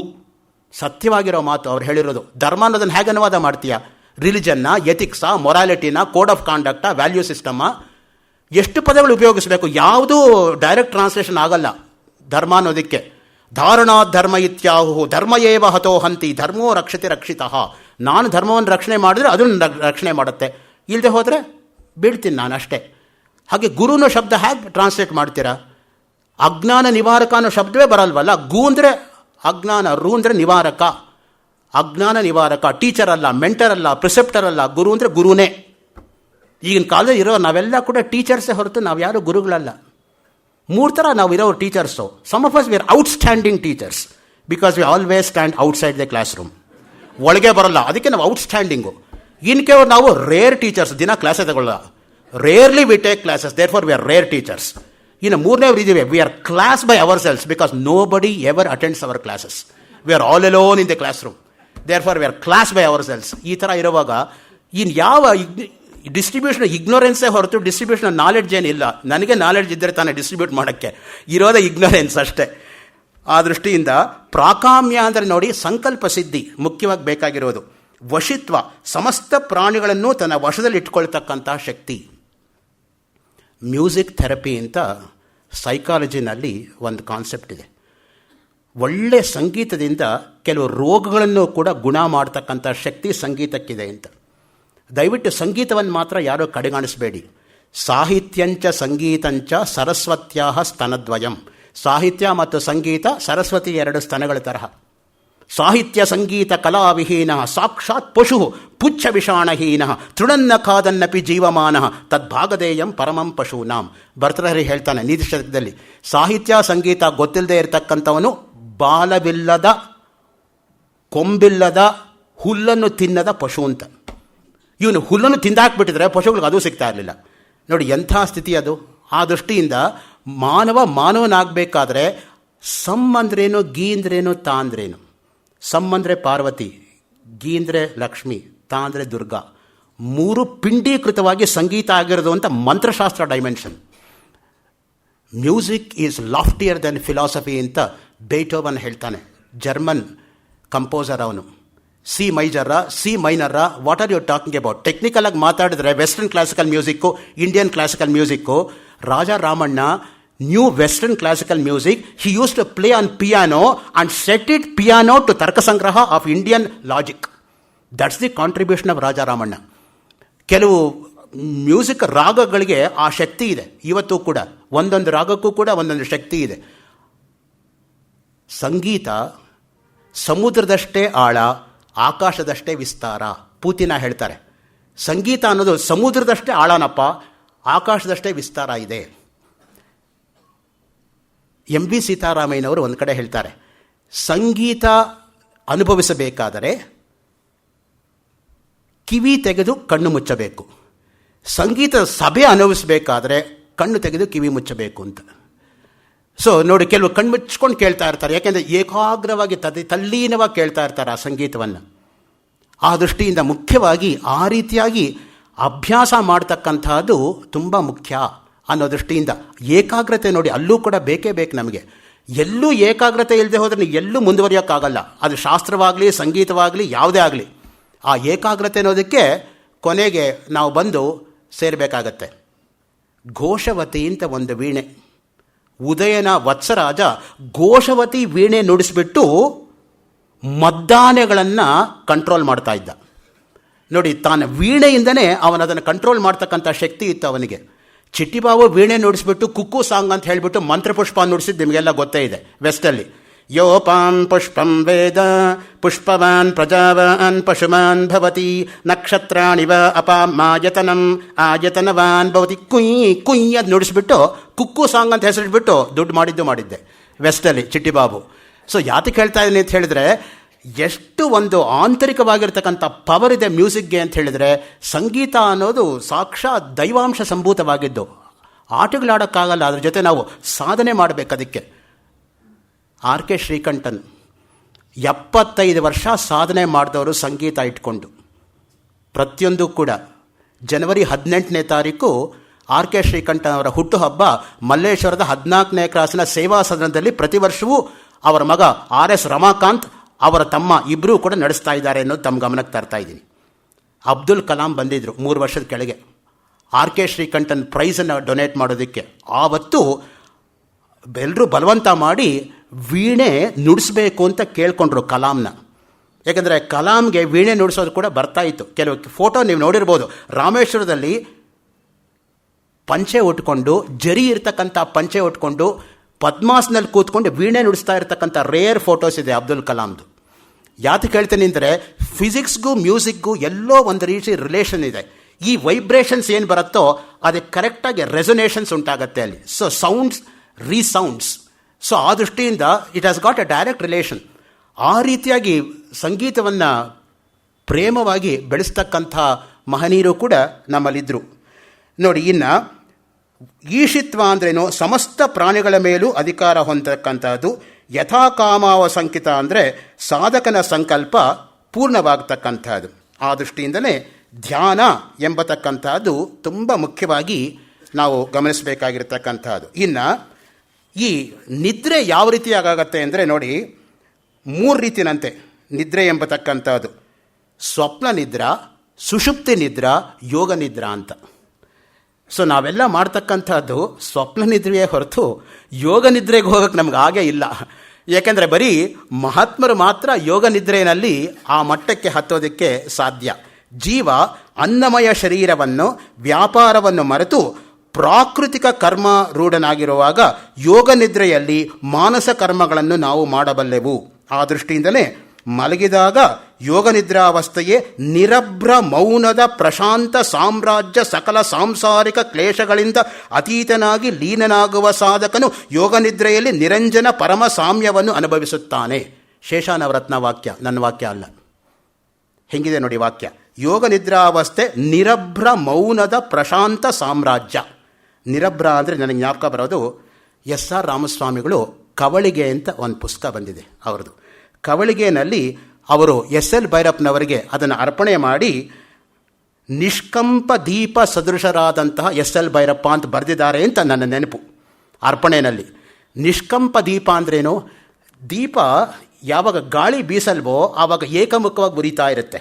ನಿಷ್ಕಂಪ ವೃಕ್ಷಂ ನಿವೃತದ್ವಿರೇಪಂ ಮೂಕಾಂಡಜಂ ಶಾಂತ ಮೃಗ ಪ್ರಚಾರಂ ತಚ್ಛಾಸನಾತ್ ಕಾನನಮೇವ ಸರ್ವಂ ಚಿತ್ರಾರ್ಪಿತಾರಂಭ ಇವಾವತಸ್ತೆ. ಕಾಳಿದಾಸನ ಮಾತು. ಕುಮಾರ ಸಂಭವದಲ್ಲಿ ಯಾವ ರೀತಿಯಾಗಿ ಶಿವ ತಪಸ್ ಮಾಡ್ತಾ ಇದ್ದ ಅಂತ ಹೇಳಿದ್ರೆ, ಗಾಳಿ ಇಲ್ಲದ ದೀಪದಂತೆ, ಅಲೆಗಳಿಲ್ಲದ ಸಮುದ್ರದಂತೆ ನಿಶ್ಚಲವಾಗಿ ಶಿವ ತಪಸ್ ಮಾಡ್ತಾ ಇದ್ದ ಅಂತ. ನಿರಭ್ರ ಮೌನ. ಸಂತ್ಯಜ್ಯ ಶಾಸ್ತ್ರಜಾಲಂ ಸವ್ಯವಹಾರಂಚ ಸರ್ವತಸ್ತ್ಯಕ್ತ್ವ ಆಶ್ರಿತ್ಯ ಪೂರ್ಣ ಪದವೀಂ ಆಸ್ತೆ ನಿಷ್ಕಂಪ ದೀಪವದ್ ಯೋಗಿ. ಸದಾಶಿವ ಬ್ರಹ್ಮೇಂದ್ರರ ಆತ್ಮವಿದ್ಯಾವಿಲಾಸದ 32ನೇ ಶ್ಲೋಕ. ಆಸ್ತೆ ನಿಷ್ಕಂಪ ದೀಪವದ್ ಯೋಗಿ. ನೋಡಿ, ದೀಪ ಎಂಬತಕ್ಕಂಥದ್ದು ಅದಕ್ಕೆ ಯಾವಾಗಲೂ ಕೂಡ ದೀಪ ಅಂದ್ರೇನು? ಬೆಳಕು.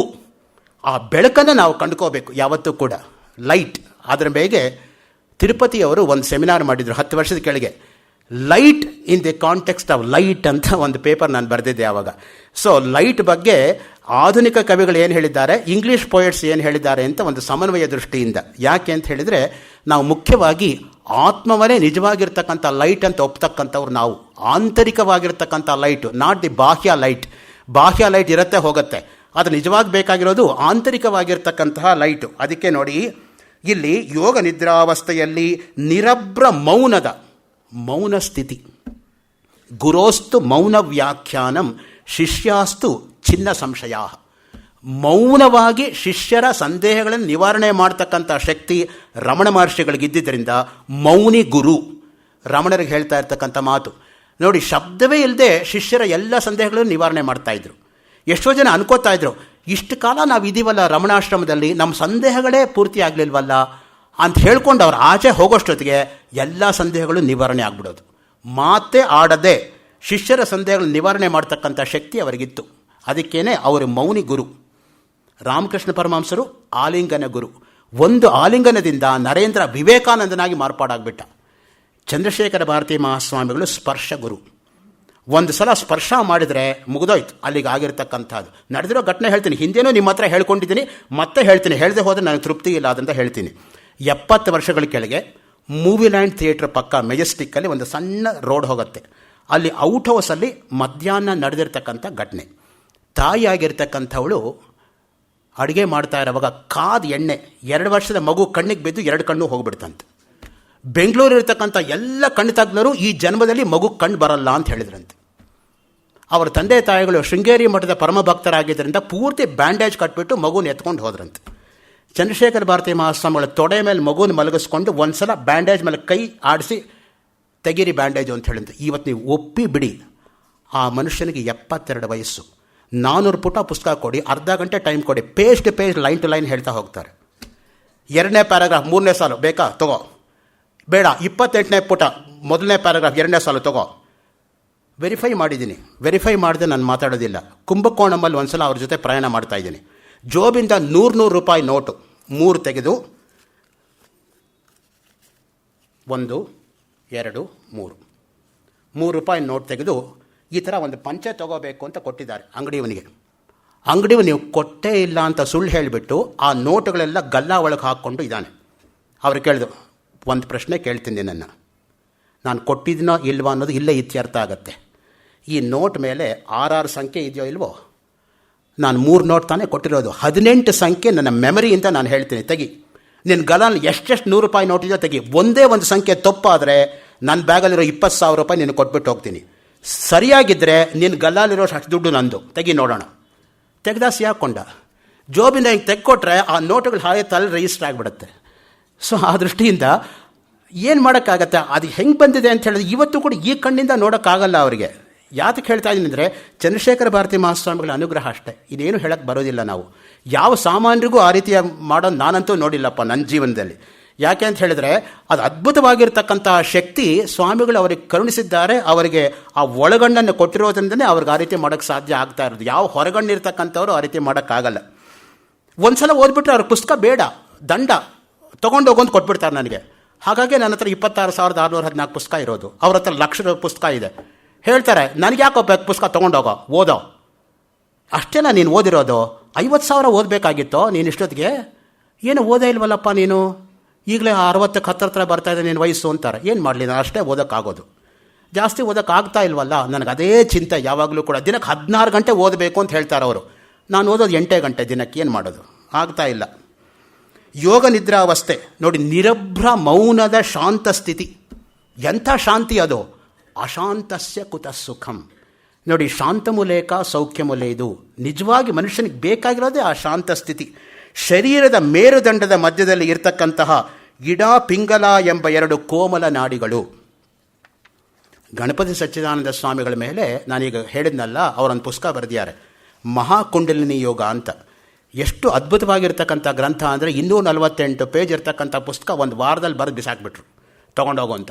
ಮೈಸೂರು ದಾಸಪ್ರಕಾಶ್ ಹೋಟ್ಲಲ್ಲಿದ್ದು 1 ವಾರದಲ್ಲಿ ಪುಸ್ತಕ ಪೂರ್ತಿ ಬರೆದ್ಬಿಟ್ಟು ತೊಗೊಂಡೋಗು ಅಂತ ಹೇಳಿದ್ರು. ಈಗ ಒಂದು ಪುಸ್ತಕನೇ ಸಿಗ್ತಾ ಇಲ್ಲ. ಅದು ಮೊನ್ನೆ ನಾನು ಹೋಗಿ ಟ್ರೈ ಮಾಡಿದೆ, ಆ ಪುಸ್ತಕ ಸಿಗತ್ತೇನೋ ಅಂತ. ಗಣಪತಿ ಸಚ್ಚಿದಾನಂದ ಸ್ವಾಮಿಗಳ ಆಶ್ರಮದ ಅಲ್ಲೇ ಒಂದು ಕಾಪಿನೂ ಇಲ್ಲ. ಅವರೇ ಒಂದು ಆಟೋಗ್ರಾಫ್ ಮಾಡಿ ನನಗೊಂದು ಕಾಪಿ ಕೊಟ್ಟಿದ್ರು. ಸದ್ಯಕ್ಕೆ ಅದು ಮಾತ್ರ ಇದೆ ನನ್ನ ಹತ್ರ ಅಷ್ಟೇ. ಸೊ ಯಾತಕ್ಕೆ ಹೇಳ್ತಾ ಇದ್ದೀನಿ ಅಂತ ಹೇಳಿದ್ರೆ, that is very precious with author's autograph which cannot be parted. ಮಿಕ್ಕಿದ್ದು ಕೊಂಡ್ಕೊಂಡಿದ್ದಾದರೆ ಬೇರೆಯವ್ರಿಗೆ ಕೊಡ್ಬೋದು, ಆಥರ್ದೇ ಆಟೋಗ್ರಾಫ್ ಇದ್ದರೆ ಅದು ಕೊಡೋಕ್ಕಾಗಲ್ಲ ಆ ದೃಷ್ಟಿಯಿಂದ. ಸೊ ಯಾತಕ್ಕೆ ಹೇಳ್ತಾ ಇದ್ದೀನಿ ಅಂತ ಹೇಳಿದ್ರೆ, ನೋಡಿ, ಈ ಪ್ರಾಣ ಆದಮೇಲೆ ಈ ಯೋಗ ವಾಸಿಷ್ಠದಲ್ಲಿ ಅತ್ಯಂತ ಮುಖ್ಯವಾಗಿ ಬರ್ತಕ್ಕಂಥದ್ದು ಯಾವುದಪ್ಪ ಅಂದರೆ ವಾಸನಾಕ್ಷಯ. ಮನುಷ್ಯನಿಗೆ 3 ರೀತಿ ವಾಸನೆ ಹಿಡ್ಕೊಳ್ಳುತ್ತಂತೆ. ನಮಗೆ ಗೊತ್ತಿರೋ ವಾಸನೆ ಅಡುಗೆ ಮನೆಯಿಂದ ಬರೋ ವಾಸನೆ ಅಷ್ಟೇ. ಹಾಲಲ್ಲಿ ಕೂತ್ಕೊಂಡು ಟಿ ವಿ ನೋಡ್ಕೊಂಡು ಹೇಳ್ತೀವಿ ಹಾಲು ಉಕ್ತಾ ಇದೆ ನೋಡು ಅಂತ. ಯಾಕೆಂದರೆ ನಮಗೆ ಆ ಗ್ರಹಣ ಶಕ್ತಿ ಆ ರೀತಿಯಾಗಿರುತ್ತೆ. ಕೆಲವರಿಗೆ ವಾಸನೆನೇ ಬರಲ್ಲ. ಎಂಥ ಪುಣ್ಯಾತ್ಮನ ನೋಡಿ, ಕೆಟ್ಟ ವಾಸನೆಗಳು ಯಾವುದು ಬರೋಕ್ಕೆ ಸಾಧ್ಯ ಇಲ್ವೋ ಅವರಿಗೆ. ಶಾಂಭಟ್ರು, ಎಸ್ ವಿ ಶಾಂಭಟ್ರು ರಾಜಾಜಿನಗರದಲ್ಲಿರ್ತಕ್ಕಂತಹ ಶೇಷಾದ್ರಿಪುರಂ ಹೈಸ್ಕೂಲಲ್ಲಿ ಸಮೃತ ಪ್ರಾಧ್ಯಾಪಕರಾಗಿದ್ದವರು. ಅವ್ರಿಗೆ ಯಾವ ವಾಸನೆಯೂ ಬರಲ್ಲ. ತುಂಬ ಸಂತೋಷ. ಆ ರೀತಿಯಾಗಿದ್ದರೆ ಒಳ್ಳೆ ವಾಸನೆ ಬರದೆ ಹೋದರೆ ಪರವಾಗಿಲ್ಲ, ಕೆಟ್ಟ ವಾಸನೆಗಳಂತೂ ಬರಲ್ವೋ, ಅದರಿಂದ ಸೇಫ್ ಅದು. 3 ರೀತಿ ವಾಸನೆಗಳು ಯಾವುದು? ಲೋಕವಾಸನೆ, ದೇಹ ವಾಸನೆ, ಶಾಸ್ತ್ರ ವಾಸನೆ. ಯಾವುದೋ ಒಂದು ಬಲಿ ಆಗ್ತಾನೆ ಮನುಷ್ಯ. ಕೆಲವರಿಗೆ ದೇಹ ವಾಸನೆ, ನನ್ನ ಸಮಾನ ನೋಡೋಕ್ಕೆ ಚೆನ್ನಾಗಿರೋವರೇ ಇಲ್ಲ. ಎಲ್ಲಿ ತನಕ ಚೆನ್ನಪ್ಪ? 10 ವರ್ಷ ಬಿಟ್ಟು ನೋಡಿದ್ರೆ ಇವರೇನೋ ಅವರೂ ಅಷ್ಟು ವ್ಯತ್ಯಾಸ ಆಗಿಬಿಟ್ಟಿರುತ್ತೆ ದೇಹ. ಇನ್ನು ಲೋಕವಾಸನೆ, ಇನ್ನು ಕೆಲವರಿಗೆ ಲೋಕದಲ್ಲಿ ಪ್ರತಿಯೊಬ್ಬರು ನನ್ನ ಕೊಂಡಾಡಬೇಕು, ನನ್ನ ಕೀರ್ತಿ ಹೇಳಬೇಕು, ಈ ರೀತಿಯಾಗಿ ವಾಸನೆ. Playing to the galleries. ನಾನೊಂದು ಉದಾಹರಣೆ ಕೊಟ್ಟರೆ, ಸಂಗೀತದಿಂದ ದಯವಿಟ್ಟು ತಪ್ಪು ತಿಳ್ಕೋಬೇಡಿ. Difference between Lalgudi Jayaraman and Kunnakudi Vaidyanathan is exactly that. Kunnakudi Vaidyanathan was pleasing for the audience. ಅಲ್ಲಿ ನೋಡ್ಕೊಳ್ಳೋದು, ಗುಂಯನ್ ನುಡಿಸೋದು, ಇಲ್ಲಿ ನೋಡೋದು, ಹೀನ್ ನಗೋದು. So why all this show off? ನಿಮಗೆ ಆ ಯೋಗ್ಯತೆ ಇರೋದ ಮೇಲೆ ಜನಗಳಿಗೆ ಗೊತ್ತಾಗತ್ತೆ ಯೋಗ್ಯತೆ, ನೀನು ಪ್ರದರ್ಶನ ಮಾಡಬೇಕಾಗಿಲ್ಲ. ಅದಕ್ಕೋಸ್ಕರ ಅದೇ ಲಾಲ್ಗುಡಿ ಜಯರಾಮನ್ ನೋಡಿ, ಕಣ್ಣು ಮುಚ್ಕೊಂಡು ನುಡ್ಸೋಕೆ ಶುರು ಆದರೆ 3 ಗಂಟೆ ಆದಮೇಲೆ ಕಣ್ಣು ತೆಗೆದು ಆ ಪಕ್ಕದಲ್ಲಿ ಇಟ್ಬಿಟ್ಟು ಎದ್ದೋಗೋರು ಅಷ್ಟೇ. ಇಬ್ಬರು ವಿದ್ವಾಂಸರೇ. ವೈದುಷ್ಯದಲ್ಲಿ ಏನೂ ಕಡಿಮೆ ಇಲ್ಲ. ಆದರೆ ಇದು ಪ್ರವೃತ್ತಿ, ಅದು ನಿವೃತ್ತಿ. ಇದು ಶ್ರೇಯಸ್ಸು, ಅದು ಪ್ರೇಯಸ್ಸು, ಅಷ್ಟೇ ವ್ಯತ್ಯಾಸ. ಶ್ರೇಯಶ್ಚ ಪ್ರೇಯಶ್ಚ ಮನುಷ್ಯಮೇತಃ ತೌ ಸಂಪರೀತ್ಯ ವಿವಿನಕ್ತಿ ಧೀರಃ. ಕಠೋಪನಿಷತ್ತಲ್ಲಿ ಆ ಮಾತು ಬರುತ್ತೆ. ಆದ್ದರಿಂದ ನಾವು ಶ್ರೇಯೋಕಾಂಕ್ಷಿಗಳಾಗಬೇಕೇ ಹೊರತು ಪ್ರೇಯೋಕಾಂಕ್ಷಿಗಳಾಗಬಾರ್ದು. ಇನ್ನು 3ನೇದು ನೋಡಿ, ಶಾಸ್ತ್ರ ವಾಸನೆ. ಎಲ್ಲಕ್ಕಿಂತ ಕೆಟ್ಟದ್ದದು. ಈ ಶಾಸ್ತ್ರದಲ್ಲಿ ನನ್ನ ಸಮಾನ ಗೊತ್ತಿರೋರೇ ಇಲ್ಲ ಅಂತ ಬಂದರೆ ಬಿದ್ದ ಅಲ್ಲಿ ಹಳ್ಳಕ್ಕೆ ಅವನು. ಆಧ್ಯಾತ್ಮಿಕ ಪಥದಲ್ಲಿ ಏನೋ ಒಂದು ರೀತಿಯಾಗಿ ಮನುಷ್ಯನನ್ನು ಹಿಡಿದು ಎಳೆಯತ್ತೆ ನೋಡಿ ಈ ವಾಸನೆಗಳು.